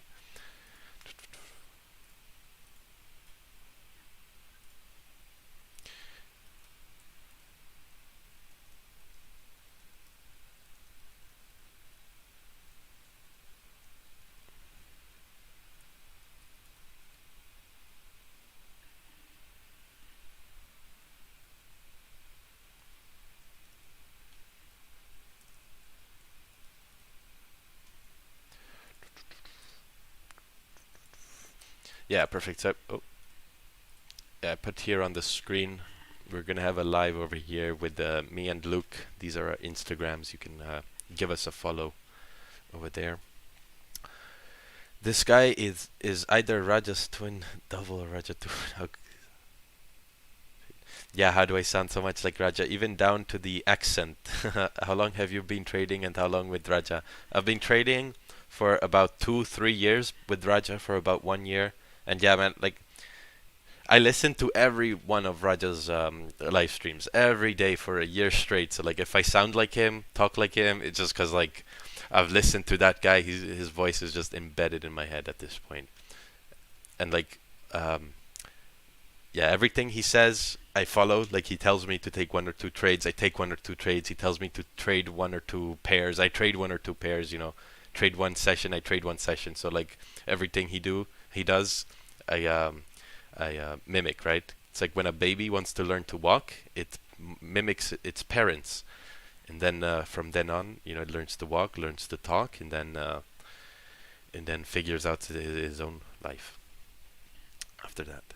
Smash the like if you recognize the value. Yeah, man, this guy, he's doing the job for me. He's telling people to smash the like. What a G. We need to hire him as like a moderator on this stream. What course do you recommend? Any course. I recommend you come in, tune in on the live streams every day. You know, it doesn't have to be Raja's live streams or our live streams. Just tune in every day to a live stream. Try to learn something. That's the best course you can have. The best investment you can make is in yourself. Yeah, it's the time you put into trading. So we see. Let's look at the charts over here. We've been talking a whole lot, and the price seems like it's still trading at this support, and this 30-minute has 5 minutes left to close. Can it break below? is it going to close below or above? That's the question we need to ask. And yeah, I think a lot of people are gonna get themselves in some delicate situation, guys. If you took a trade, if you took a sell up here, do not take another sell down here. What you could do is leave your runner running to like, it's your runner's job to break this level at this point. Like, it's not your job to add another 1%, 2%, 3% risk down here. That's not a very smart idea. It's your your runner's job to see if it can break this. I mean, and if you're up in profits for the week and you want to kind of like leverage those profits and you have the experience, then probably you can take a sell down there, but that's up to you. You know, if you want to be a disciplined trader, if you want to fall under the discipline gang, then just leave your runner to run. But for the people that, for whatever reason, missed this trade and this candle closes below, then Guys. that's still going to be a good confirmation. Yes? Ooh. How are you? Hey, good. How are you? Yeah, pretty good, man. Oh, hey, You Luke. took a nice trade? Oh my God, I almost didn't recognize you. I'm like, who is this? Yeah, man. Yeah, I'm pretty busy, guys. Thank you for tuning in as well. Yeah, look It's, over here. pretty cool. We've got the OG guy over here. He's like, obviously his name is on the channel. Yes, Luke trades London. You know the vibe. Yes, he's the CEO. Very nice trade. Every Yeah, morning. guys, I have to go again. I just came to say hello. Thank you for tuning in. I saw 550 people watching. Don't Yeah, forget to like awesome. and subscribe. Also, Luke, We're we're gonna be there tomorrow. Tomorrow we're gonna be there again. Yeah, So, tomorrow yeah, go Luke is ahead. gonna be hosting this, so that'll be nice. Also, Luke, I told them we're gonna do like a live stream on Instagram this weekend. Yes, perfect. Yeah, that'll be pretty fun. So let's do that. Yes, but I have to go again. Alright, See you guys, yeah. Bye, Take care, guys. man. We'll see you tomorrow morning. Yeah, see you tomorrow morning. Yes. Luke, how do you do music? Oh yeah, I should have asked him how to put some music on. Probably something to do with the YouTube library. I don't know. In what situation do you wait candle to close, and in what do you enter impulsively? Yeah, I guess you enter impulsively when you're in a very strong trend and there's a lot of volume and price might not give you a confirmation. Like here we were looking at an impulse entry. You know, we were looking at an impulse entry once price broke this low. That was the initial idea, because you know, with GJ price could have just like melted like this. So we're looking for an impulse entry there, but I guess it was it was kind enough to give us a candle close confirmation, which really helped with confidence and risk management. Music, please. I'm sorry, but I don't know how. Can you open YouTube and go for search for copyright music? I mean, I think you mean copyright free music. But I mean, even if I do that, will it play on the stream? I think watch out with that. Luke was talking about it. Is Yeah, even exactly. though it says copyright, sometimes it's not, and it gets. Yeah, exactly. Imagine you have some copyright free music which is actually copyrighted. Yeah. Yeah, so I'm not gonna mess around with that. It's not even my channel, so. Damn, my runner got a TP hit during that bullish 30-minute candle at the support. I was trailing my stops above the candles. Yeah, I think your runner hit stop loss, not TP, but yeah, I mean, that's the risk that you take with the trading stop losses. You have to accept that at some point price is gonna pull back, and that pullback will stop you out. It's like for the people that caught this move down in London session, I had a sell stop at 650 with a thingy over here. Jesus. Stop loss of like 15 pips, but and I left and I closed my runner down here because of this support left. But I mean, had I left it trailing over here, eventually would have gotten stopped out, like, you know, would have gotten stopped out over here. So you have to accept that you either leave them at break even or you trail them, but you have to accept that they'll get stopped out the majority of the time. You have to be aware of like where your entry was for the runner. Like mine was 706.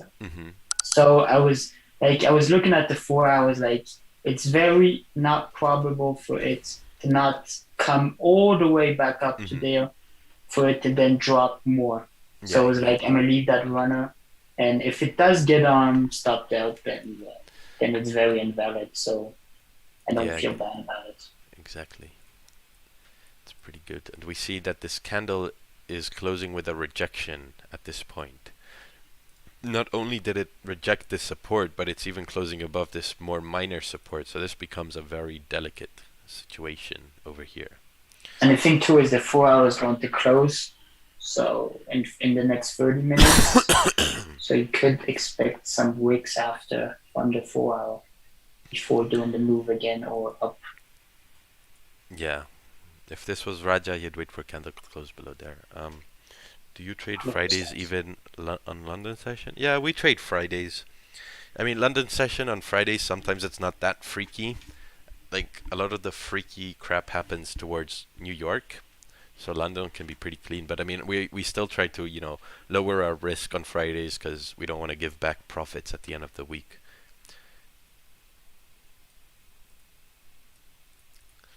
Yeah, Raja plays that one song, Hear the Noise.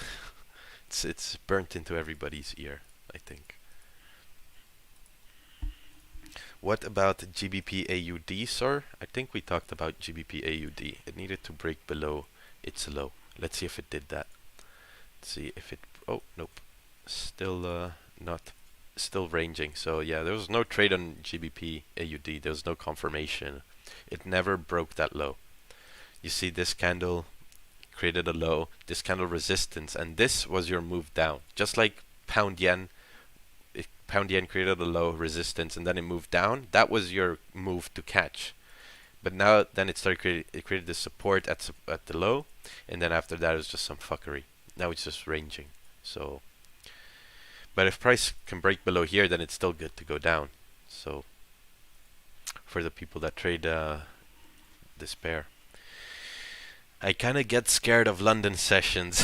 Yeah, man. There was a time when London Open was just as volatile as some sort of interest. They would interest rate news. It would break the highs, break the lows. It can be scary.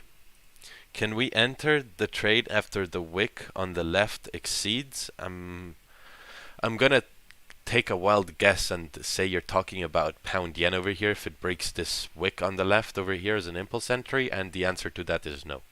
Please don't. Because if we take a look, price wicked here once. No. So if we take a closer look, price wicked here once, it wicked here twice, wicked here 3 times, it's wicking here 4th time. If it breaks the low, what do you think the probability is that it's just creating another wick down to reject? So just wait for a candle to close. If you missed the move, it is what it is. You should have been in from here. And also, you know, if you entered, well, I guess that candle never broke the low, but yeah. Let's take a look in the 15-minute on this pair. Yeah, I mean, that'd be like entering over here. If you take an impulse entry on the break of the previous low on GJ on the 30-minute, it would be like entering an impulse sell right down here. So that's up to your own discretion as to whether you want to do that. Maybe you have such experience in the New York session that you know at this exact time is when price breaks supports and continues the trend, but I wouldn't know that, so I'd probably say it's not a good idea. Just music in your background. GJ after. Ooh, let's take a look at this chart. It's an afterwards chart, so. Ooh, GJ after. Trade kept going beyond my TP. This is the 5 minute. Oh, nice. Oh, wow, you're in from all the way up there. Ooh, took partials along the way. Nice. That looks amazing. When was this trade taken? You're in from 151, 580. 151, 151, 580. Oh, right there. Oh, nice. Okay. Nice. Yeah, I remember that. I missed these sells. I remember that day, yeah. Price was ranging, and then this candle closed above support, and this candle broke the low, and I missed this sell. But I was busy taking a buy on gold, so So I missed that sell, but it was okay. I learned from it, and take a look at the sell I took today in London session. You see, that's progression. I missed the trade yesterday. The same opportunity presented itself today, and I just executed on it. So you see, that's why it's important to take a look. When you miss a trade, don't bitch and moan about missing a trade, missing out on money. Take a look to see how you can take it tomorrow or maybe next week, you know. So let's take a look over here. Price is coming down. It seems like it's going to break the low. I hope nobody... I mean, I hope everybody knows what they're doing. So if you're going to enter or not, I don't know. It's up to you at this point. Called out this beautiful trade over here. So if you're in profits and you want to risk those profits, that's up to you. I'm not touching my MetaTrader anymore today. Press like. Yes, guys, please leave a like on the stream. We called out 25 pip trade over here. I've got a runner running in 25 pips. Let's see if I can maybe... Can I pull it off? No, okay. Probably not gonna... Shouldn't show that sensitive information.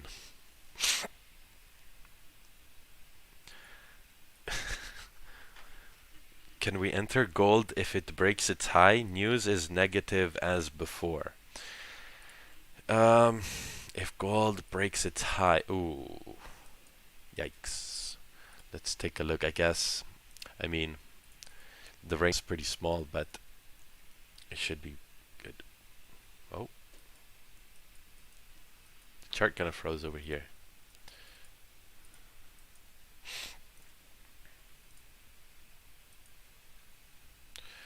Got some tech...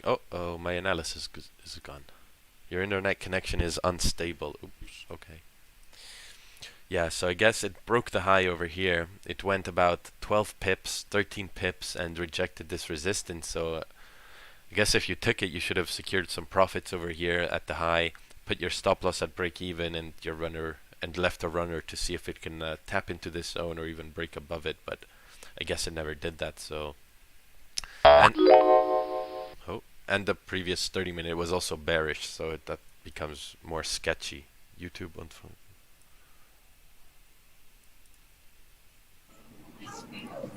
GG is breaking the low. Yep, I noticed on my MetaTrader. So let's see, it broke the low over here. Let's observe this trade, guys, because you know, maybe it's a profitable trade, and it's gonna go to take profit, and we can just see how it plays out and learn from it, right? Because if I didn't take this move over here, I definitely would not be taking this move here impulsively. But it seems like it's working, so... Seems like 4 pips, 5 pips. Make sure you secure your 10 pips, put your stop losses at break even, and then... Thing is... Yes? No, go ahead. Before I hadn't made the low wick. And that's the thing that I'm very cautious about, and that could scare me a bit. Mm-hmm. Let's see if it can break this low at 150.70, like 170, then I think it's off to the races. It's off to hit, take profit. Your opinion on this trade? I think my opinion is if you send me that trade, then I can take a look at it. Guy asks for an opinion but doesn't send a chart. Maybe it's like somewhere above, but there's a lot of messages. Is active now? I don't know what's active. Oh, look at that. It's dropping. It's dropping over here. I still have runners. Ooh, I mean, that runner is going to make 10. like Ooh, and it hit 10 pips. I'm up 40 pips on this runner over here. Amazing. Let's see if I can get if I can film this thing hitting take profit over here.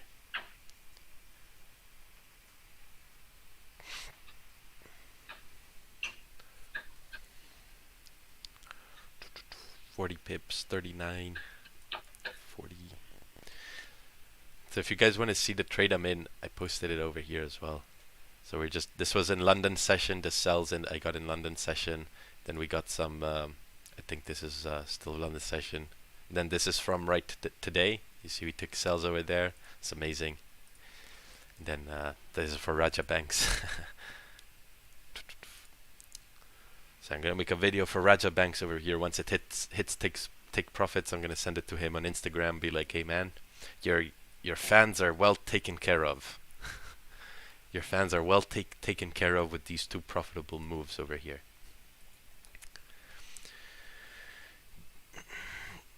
Is it good to take the third trade? Well, that's up to you to figure out, you know? Like, do you struggle with over trading? It's like asking, yeah, I mean, if you struggle with over trading, don't. Just be disciplined. But if you're already consistent and you know what you're doing and you've been consistent for the past few months, like months on end, then fuck it, why not? You know what you're doing. But, you know, don't come crying back if you take a third trade and lose your profits. You know what you were doing. You know, you accepted that you could lose those profits. So, I mean, yeah. Price is galloping lower and lower over here. Such beautiful. Hi, how do you get that pip counter on the screen? You mean this pip counter over here? That's done with Zoom. That's the Zoom. No, you MetaTrader, like you say. Oh, on MetaTrader. Yeah, that's Magic Keys. That's this little box over here.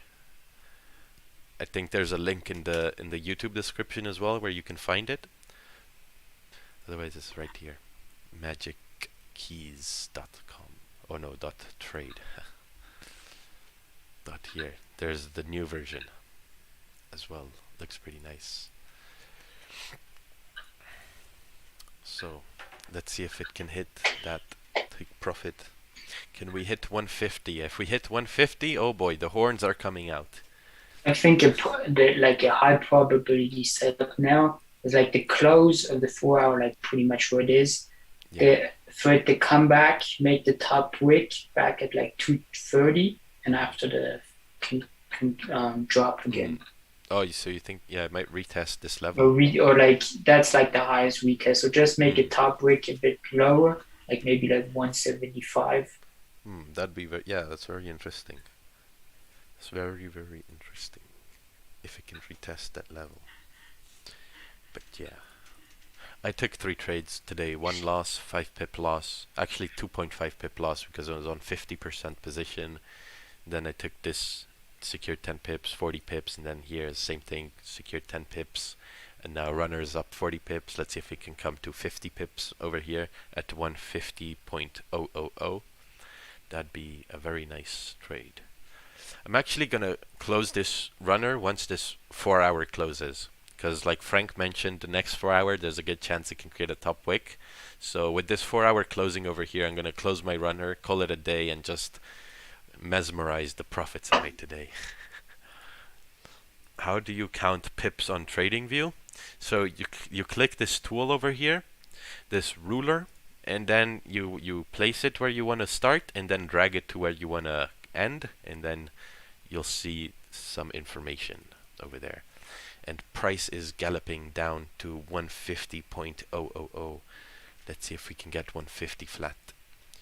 7 pips away. I wanted to enter at 0.20213, but nah, already took a win. Very nice, man.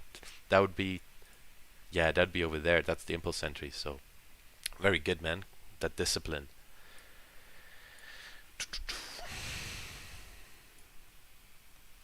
Wow, man, look at this. I really want to show my pip counter like on the stream, but I guess it's not a good idea. It's here on the Instagram. You can see it. Oh. See, we're 5 pips away. Can we hit? Come on, 5 pips away. We're 2 pips away from hitting take profit over here. Oh well, now 5 pips. Can we hit take profit over here? We've got about 530 people watching us over here. How much do we have in the Zoom? We've got like 52 people in the Zoom, and we called out this winning trade over there. Very nice. My TP for this, like nice TP, is 940. 940.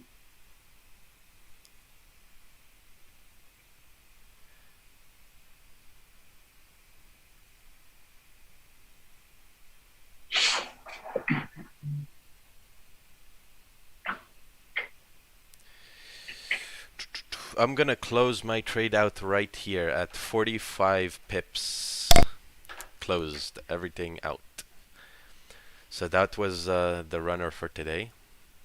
Well, for this session, man, 240 pip runners in one day. Holy. Let me. These are the days that make your month, your weeks, yeah. your quarter. Yeah, Augustus made 4% off this trade. You can imagine. I'm trading with less risk because it's on New York. Yeah, true. So. Let me annotate here. GJ sells plus 10 pips. Runner, 50 pips. Amazing. Yeah, Raja Banks is gonna come watch this. He's gonna be like, oh, perfect, I can retire now. I don't need to do this anymore. They're in good hands.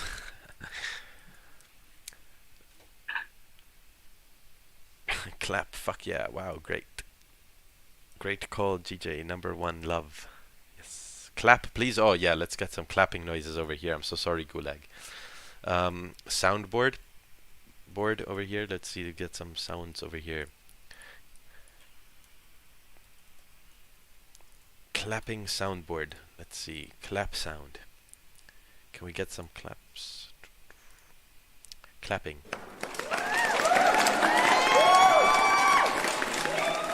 You guys hear that? Sound the horns. Alright, let's get the horns as well. Clap my ass cheeks. What the clap of my ass cheeks keeps alerting the guards. Oh. Okay. Then we got this one. Oh, it's like the slow clap. Yeah, let me get some MLG horns over here.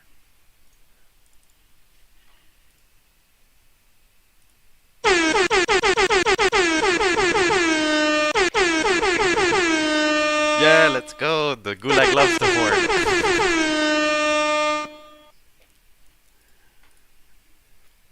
Yo, Gulag goes crazy for the horn over here. Look at them go. Love it. This is so fun.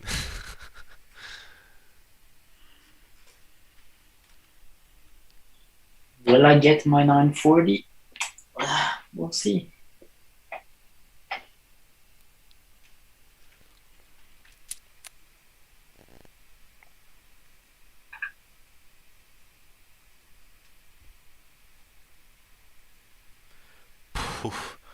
I made 3% today, God. Now I know how much I made, holy.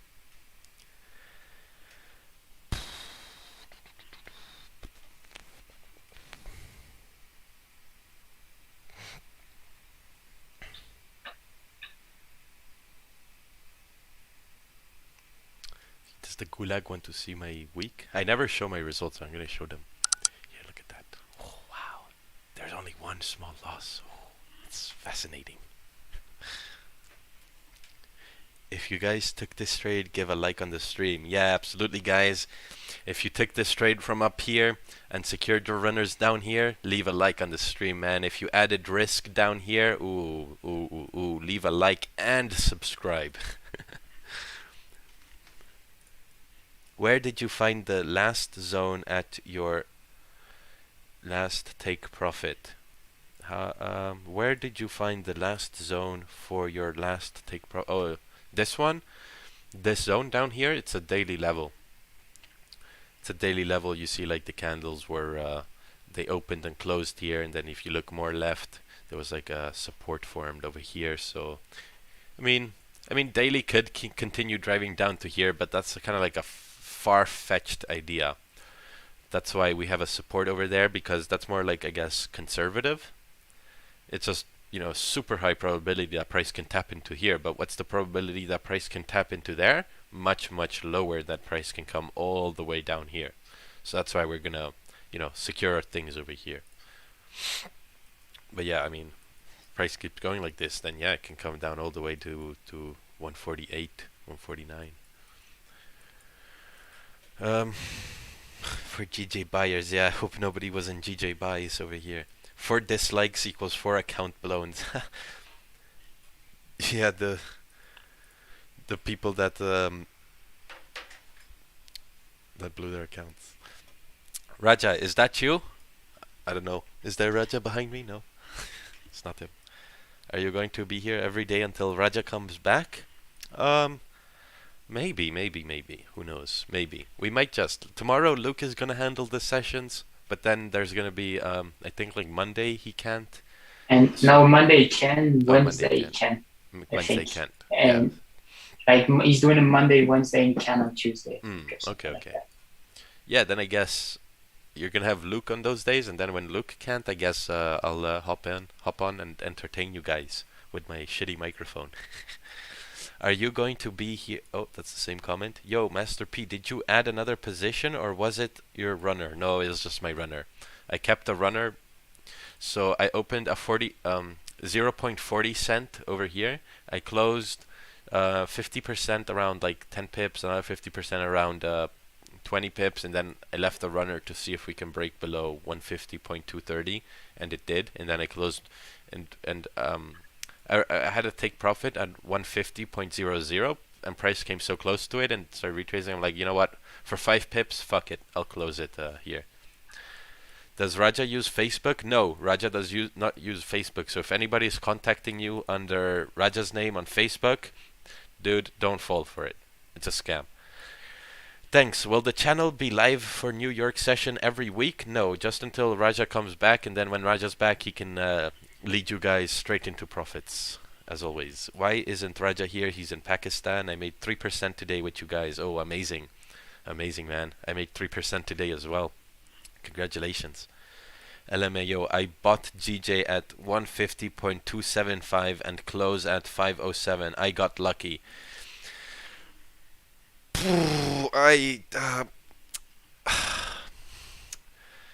Should not be trading. What do I tell this guy? I just want to go. There was a guy in London session the other day who took a buy over here. You know, this is for you. What's his name? Shushant Poman, this is for you. Listen closely, all right? There was a guy the other day. It was 2 days ago. Was it 2 days ago? When was it? Oh yeah, I remember that.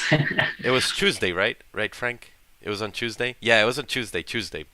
This guy, we were taking sells. I took a sell from down here, and this guy, he's like, LMAO, I'm going to take a buy at 850, which was 152.850. He told me, LMAO, I'm going to take a buy at 850 because I like risk. Yeah, exactly. You know what I told him? I told him, that's not risky. That's us being a retard.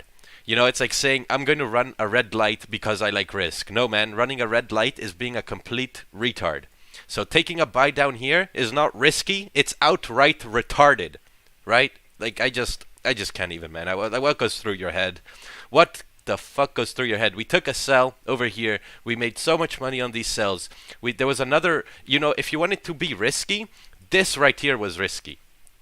This, let me draw it for you. This, taking an impulse sell over here, that's risky. Taking a buy over here is being a retard. Do you understand? So, I hope, yeah. Just, oh my god, some people, I think now they can hear you. The mic is louder.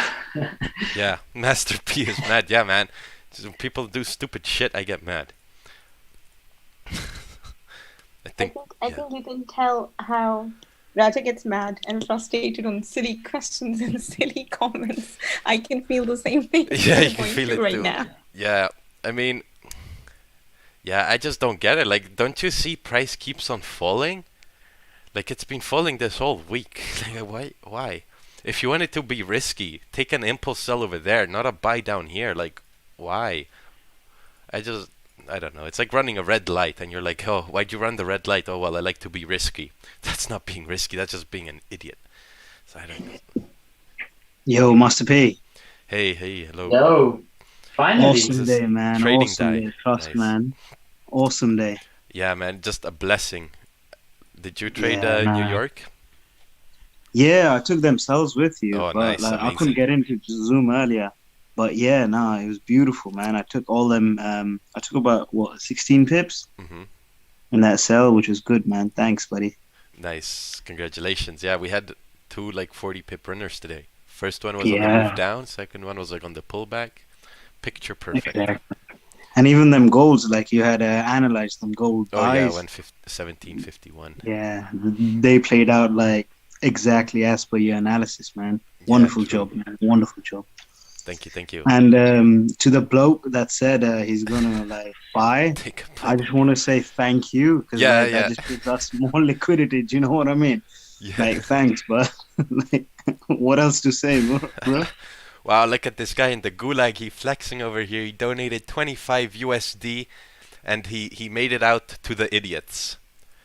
To the idiots, here's 25 USD. So this guy, he made money on sells, and he now has money to burn. He's just donating it, and now, so you see, that's what happens when you become disciplined. You just have money to burn that you can give away to the idiots. Right, man. Congrats. I hope you continue with the strong analysis. Thank you once again, buddy. Yeah, thank you for the kind words, man. Congratulations on the sells. It was pretty sick. So yeah, how long have we been even streaming for? Should probably call it a day soon, but like, I'm having so much fun answering all these questions and just so many things going on here. Hey, Master P, are you only drawing zones till 1 hour? I draw zones like on old time frames, but then I just refine them based on the intra-session levels.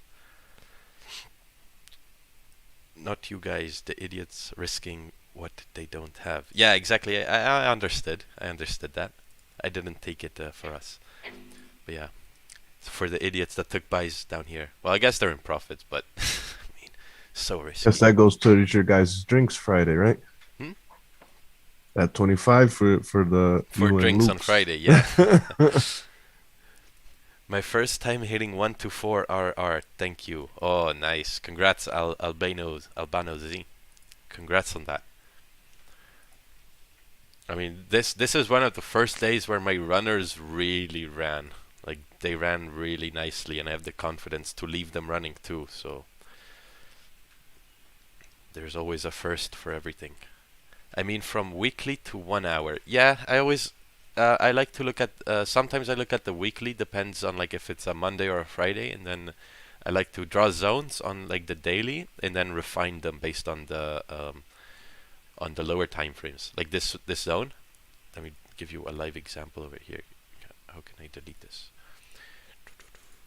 So like this zone over here, I had it based on the daily. So based on the daily, you draw it like this at 151.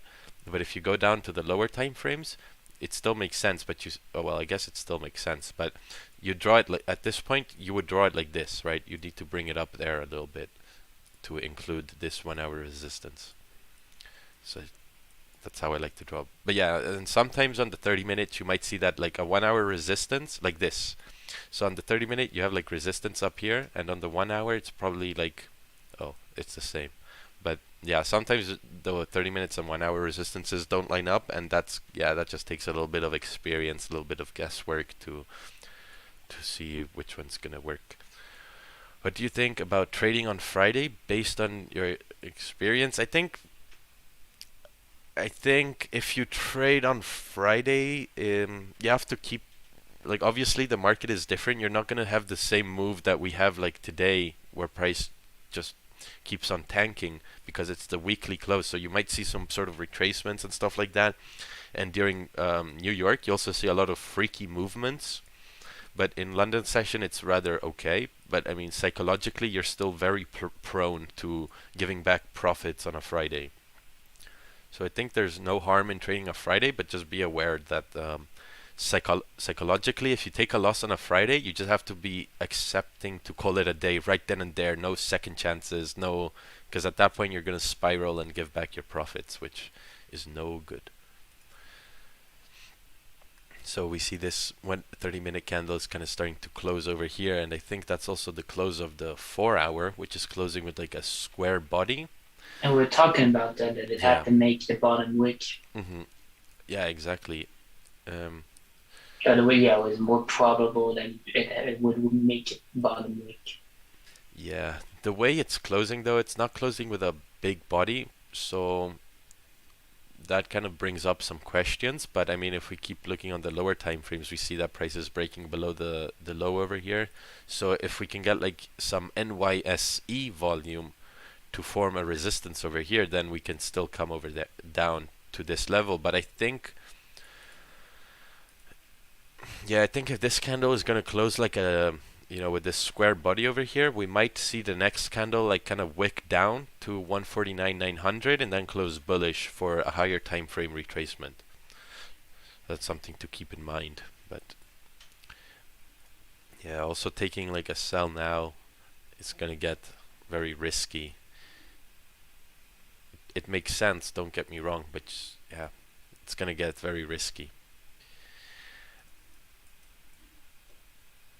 I'm not going to say anything. I'm just going to let it be. I mean, this was the super easy trade everybody should have taken. So the people looking for sells down here, you should be good enough to figure things out yourself if you're looking to take another sell. So I'm just going to stay quiet and answer some questions. I'm calling it a day. See you guys tomorrow. See you tomorrow, man. Take care. Enjoy. Every single time. Tell him to let you finish talking before speaking. It's okay, man. Relax. Relax. Raja, better hurry back. Oh no, you don't like me? Or something. Master P, you need to host NY sessions. Oh. Yeah, I mean, you can find me in the London sessions. I still give out ideas and things like that in London session. I'm actually probably better in London session, especially on gold. So we see gold is trying to form a support over here. It's trying with its dear life. Can it do that? I think if this 15 minutes starts closing above here, then you can see some buys, but that's for the more experienced traders. Yeah, Raja better hurry back or he's gonna lose the the streams. Well, I'm just keeping Raja's seat warm. You know, I'm not gonna take over. I'm saving his seat over here. You live like Raja, Master P. Which country you from? I'm from Italy, but I live in Netherlands. Vote Master P for president. President of what? They don't copy good.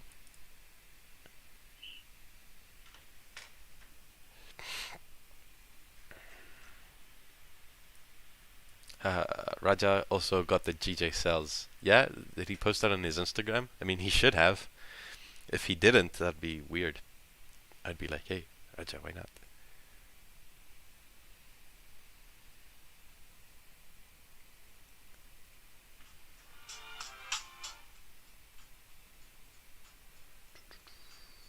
Possibly, if you look at the gold daily at the moment, let's take a look at is daily. it almost, yeah, let's look at daily. Is it reaching the daily resistance there by any chance? Am I right on that?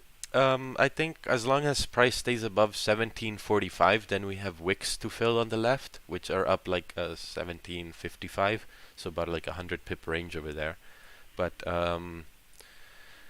because it did not create a lower wick again for the new hourly candle that just started, which is flew again on M15, in good amount of pips straight away up there. You see there? Yeah, maybe it's retesting and creating the top wick of an hourly candle, and then maybe go down to create some further support or some sort of retracement because it's been bullish since how many hours? 1, 2, 3, like a long time. Since London, before London. Before London, since Asian time, because I remember Ricardo took a buy at 136.3. I remember he told me. Oh yeah, that's right. Yeah, he took a buy there, and I'm sure he's happy if his runner is running. Yeah, I mean, yeah. Did you have a? What was your question again? My question is again about the daily resistance. Is it tapping the daily resistance on hourly candle, or what do you think? Is it because the hourly candle again, like today there have been 3 hourly candles having no lower wick. Yeah, no bottom wick. What do you think about that? I think well, the resistance was at 1745, and we're trading above, so that means that that these are like these wicks over here at destinations to be filled. So you're kind of like, if you took a trade down here, or maybe you're looking to take a trade up here, then these are kind of like your destinations to be filled, and then once they're filled, then whether they become like rejections, like price could reject technically here at any point. Like this daily candle could come close back in the range and just leave a wick. We don't know. So so I think taking buys now is kind of, I think, a little too late. You might want to see like a retest of 1745, but I think the real move is going to start happening next week, because if we keep trading above 1745 and things like that, and this week leaves a wick to fill, then I mean, if you take a look at the big picture of things, there's going to be plenty of huge moves. Candles on the left. Yeah. So I think if you're taking a buy here is a little too late, because you're buying the high. I'm already in buys, but I'm just thinking of closing my runner after securing a few pips there. My runner has been running since I think 38, 37, 38. I closed the rest of the position after 12, 15 pips, but I'm just left the 20% on. So I'm just worried, because if you look at the left-hand side, there is on daily there is wick there. But then there is another wick at 1755. I'm just trying to be a bit greedy there, maybe. Yeah. Yeah, if you want to pinpoint your exit, then I think you can look at like the 1 hour resistances. So like we're currently breaking above this rejection area here on the 1 hour. So I think another good target to maybe close your runner is like 1754 500. But at the same time, what might be a good idea, I don't know how much you secured, but you said you secured 10. Well, where am I? 12 pips out for 80%, left for 20% running. Oh, so you have okay. So you have yeah. So maybe what I might personally do is like close 50% of my runner in this vicinity, like where it's at now, because I think it can reject at any point. And leave 10% running, because like I said, if today ends up closing above 1745, which it looks like it's going to do, and the weekly keeps closing above 1745, then your runner from down here, oh boy, it has the potential to fill this whole range over here, which is like some insane pips. It's like 500 pips, 530 pips. Oh wow! It's like $53. Come true. But yeah. I'm just waiting. NYSE volume will come up, and those who were in buys might start exiting their buy positions, and then there might be we might be seeing some retracement. I'm not sure, just anticipating what's going to happen next. But right now, the way it's going up, it's going up. It's 53 already now. 1753. It's just tapped. Yeah. So I mean, I think within this range, like you have two options. You can close 50%. Well, three options. You can close your whole runner here if you're happy with the profits, or you can close within this range over here, or you can close 50% and like just leave another 50% to run, because like if you see this opportunity on the 30-minute, wouldn't you take a buy? Like if the daily was the 30-minute time frame and you had this candle closing above 1745, you'd want to take a buy to correct this clean traffic, wouldn't you? That'd be amazing. Right. Yeah, I think a good idea is to close 50% at this point. Close 50% of your runner and then leave it running for another week, because small lots on gold go a long way as well. That's like a 10-cent lot on 10 pips is already 10 euros. You catch 100 pips, that's 100 euros. You catch a $53 move, that's... It is, no doubt about that. That's like, what, 500 something euros, maybe even at 5,000? No, not 5,000, probably. But, yeah. Alrighty, thank you. Yeah, you're welcome. I wish I had the position you had. Yeah, it was a bit risky, because I remember Najim was saying it's going to drop and create a support at H4. Yeah, Najim is like a confluence in the market fluidity. I know, and he exactly, that's why I did not take a good full position, but because it was running so bullish and so nice, so I took a small position there, which I was getting scared with that red candle, and closed some bit there already, the red hourly candle. I thought maybe it's going to go down, but nope. That's a beautiful trade right there, guys. Very good job. What, this one? Is a hey, Luke, you're back. I just come by every 1 hour. Every once in a while, yeah. Yeah. Yeah, I closed my runner down here. 50 pips. 40 pips. Crazy, guys. Dude. Very good job. Yeah, today we had 240 pip runners. Like, damn. You did not overtrade, right? Nope. I took 3 trades. Okay. Took 3 trades. Took that loss. Took this loss over here. That was a 2.5 pip loss. And then took a sell on full position here. And then a sell here. Perfect. And then... Very nice. Yeah, I was thinking of adding a sell over there. I'm like, it looks good. Then you're overtrading. You know what I'm going to do to you if you overtrade. Oh, you're going to come over. You're going to come over, take the car, and slap me. Yeah, guys, I'm gonna go again. All right. Well, where are you even? 500 likes yet. Hit it. Come on, guys. Oh yeah. Well, what's the target? We need to set a TP for our likes and stuff. What should be 500 for the likes and 3,000 for the subs. 500. All right, guys, you heard him.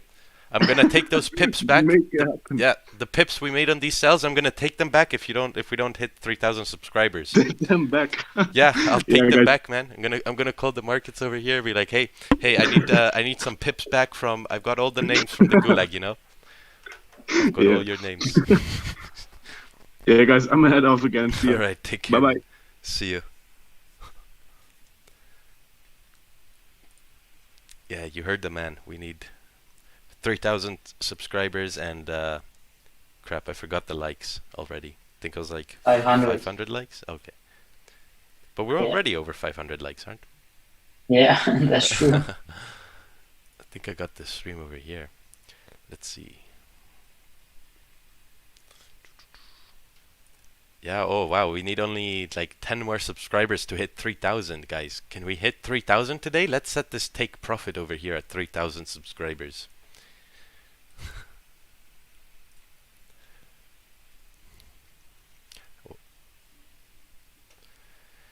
Cute voice equals strong man.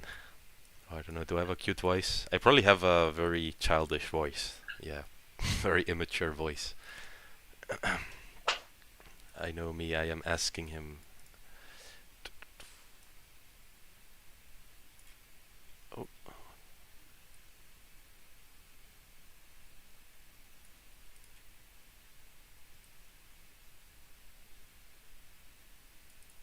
Oh, you asked me, did you answer my question? What's your minimum lot size that you always comfortable with? You know, I don't think there's one lot size that people are comfortable with. Like last week I was trading 25-cent lots. This week I'm trading 40-cent lots. And the way this week went, I think next week I'll go to 50-cent lots. But it's not about what lot size you're comfortable with. It's more about like how comfortable are you with the move. Like this move over here was picture perfect, so simple, so neat, like everything aligned perfectly on this trade. Like the stars, the moon, Uranus are aligned all for sells here on GJ. So like your comfort level over here was pretty high, and then you have to ask yourself, you know, how much can you lose? You know, if you earn 10,000 a month, you can probably risk a few hundred euros, few thousand euros on this trade. But if you work minimum wage, then risking like 100 euros even on a trade, that might be uncomfortable. So it all comes. So yeah, for me, like my comfort level right now with my experience and my my thingies, my skill, I guess, is around 40 to 50-cent lots. But like in a month, 2 months, you know, I'm looking to deposit more to get myself up to 1 lots. So comfort is all relative. It's all relative.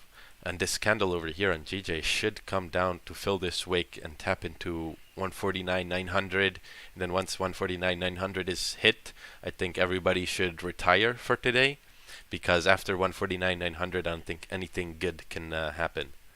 At least anything better than this. Like what more could you ask for? Raja is actually speaking from Pakistan and not Master P. Master P is just moving his mouth. Yeah, I'm Raja is speaking through the headphones. He's telling me what to say, what trades to take, where to put stop loss and things like that, you know.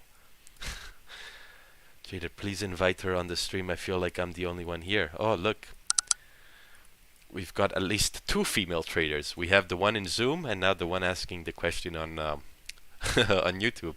You see, girls trade too.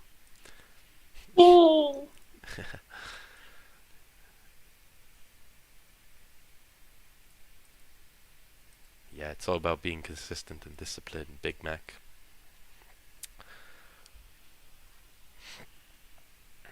You're not the only one. I guess not. I don't know what that's referring to. But how much do you risk per trade, master? About 40 cents, so like 30, 40 euros, 50 euros.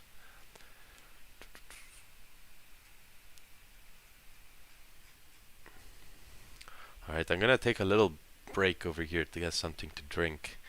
I guess you guys can chat amongst yourselves in the meantime. Make some noise. Don't do anything crazy. I'll be back in 10 seconds.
high rating.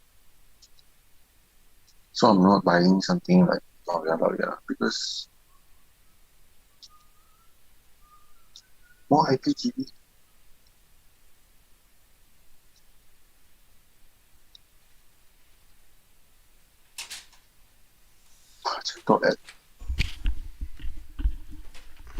All right. Oh. Actually, can't Netflix, but everyone. All right, I'm back.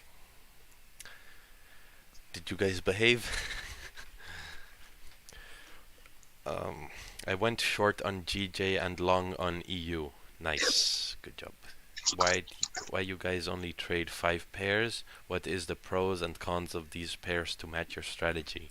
I don't know where you see 5 pairs open, but we only trade 1 or 2 pairs. South Africa, nice.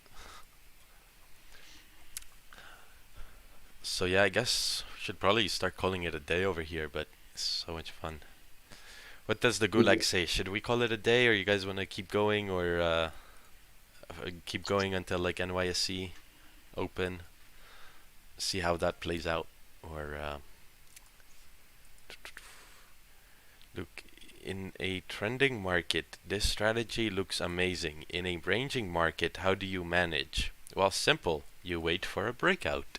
You know, look, like, you know, the market is trending right now, but before in London session it was ranging, and actually oh, look, oh, back. Sorry, Roger just said it a million times. Longer the range, the harder the break.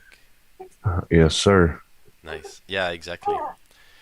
The longer the range, the harder the break as well, because price is accumulating the orders. But you know, this guy asked, you know, he's like, it's all cool and all. Yeah, I call it a day. It's all cool and all when price is trending, but how do you handle it in a range? And simple, you wait for a breakout. And you know, sometimes the range gets the best of you, and you try to take a trade inside the range, anticipating the breakout. And you know, and that's when things start to get ugly. When you start anticipating things to happen, when you start, like, you know, thinking you know what the market is gonna do next. So you know, like this range over here, it got the best of me this morning, got the best of us actually. A lot of people took buys over here with London open. We took buys over here, but I mean, actually this trade could have been avoided because it was against my bias. So, and you know, there was like on the daily we had like this issue over here, so this could have been avoided. But again, like this, you see, like this range, we waited for a break, but it got the best of us. We needed to wait for a break below because everything, you know, everything was bearish. So taking a buy over here not so good. So yeah, that's what you do in a range. How is Master P doing? Oh, hey Iron Man, how are you, man? I'm doing pretty good. Nice to see you here.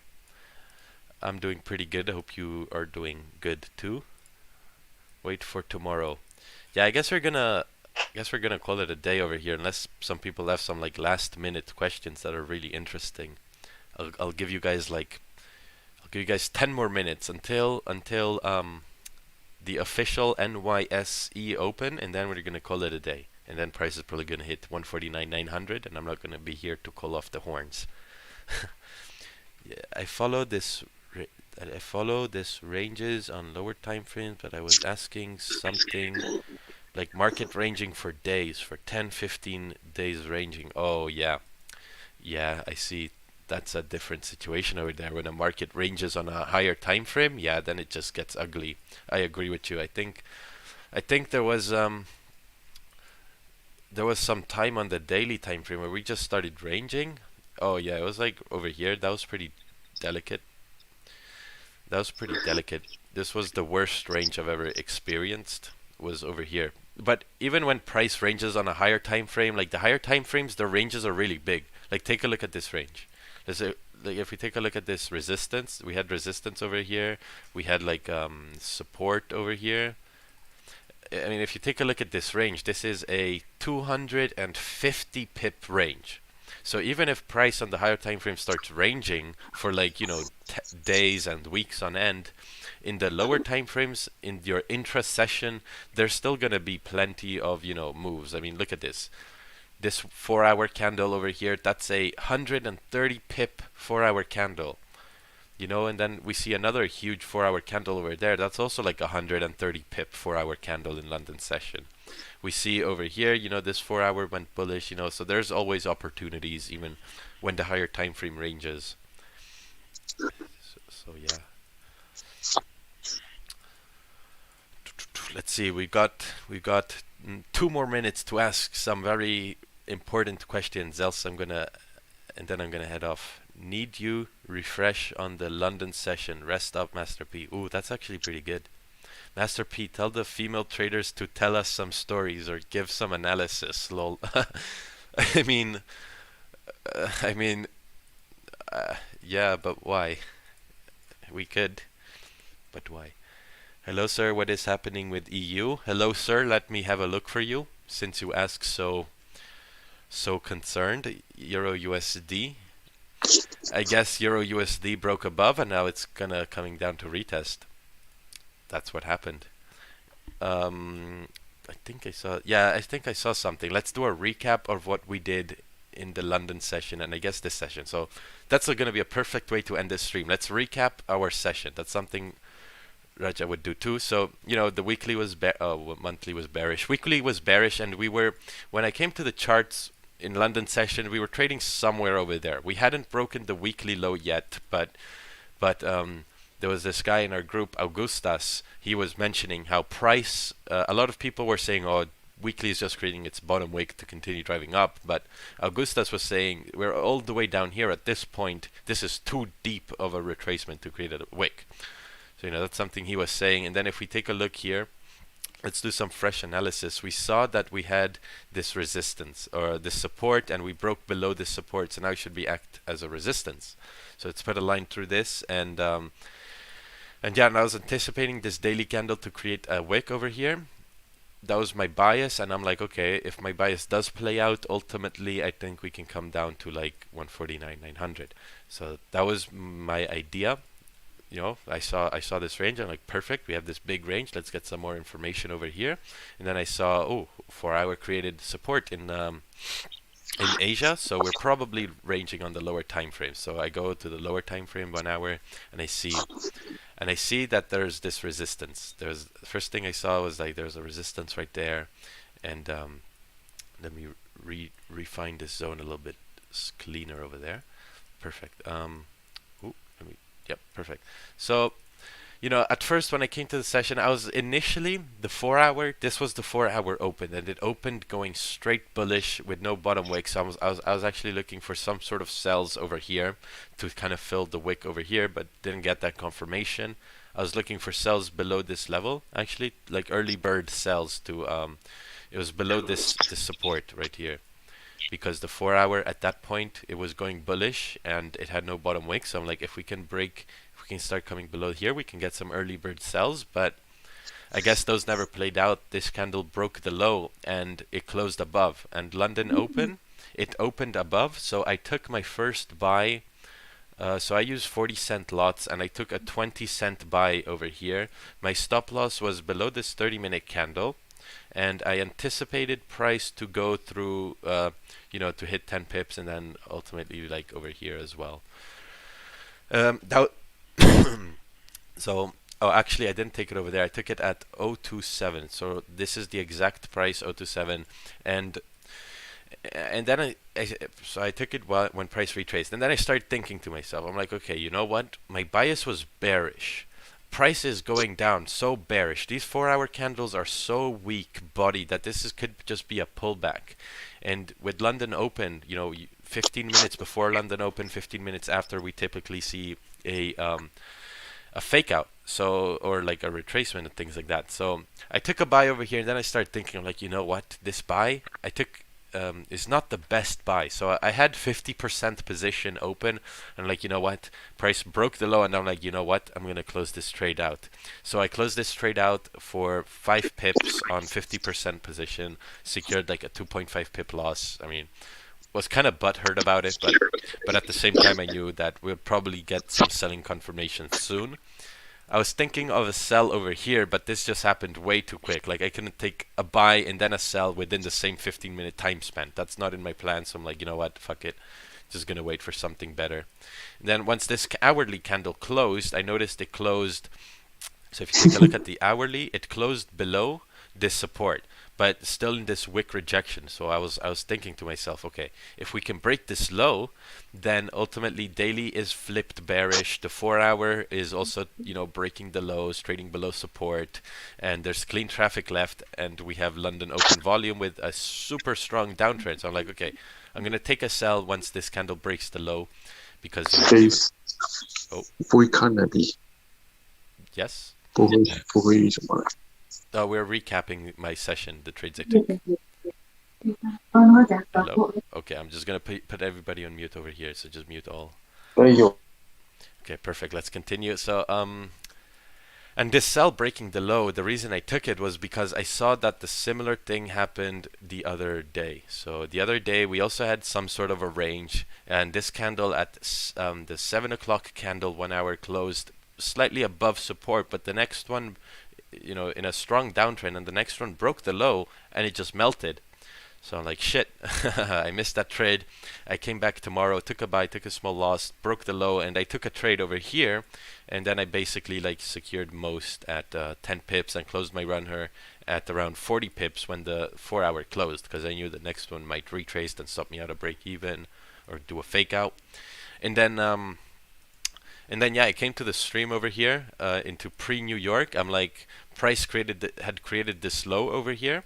We know that price ultimately is going to tap into 149.900, and we created this low. I was looking for a resistance to be formed, and at first when this candle closed like a doji candle, so I'm like, okay, GJ is pretty volatile, so maybe if we break this low over here, we can come down to retest this low. And we had some issues on the 15-minute over there, which I was looking at because it was an impulse entry, and with impulse entries, we could respect these minor levels.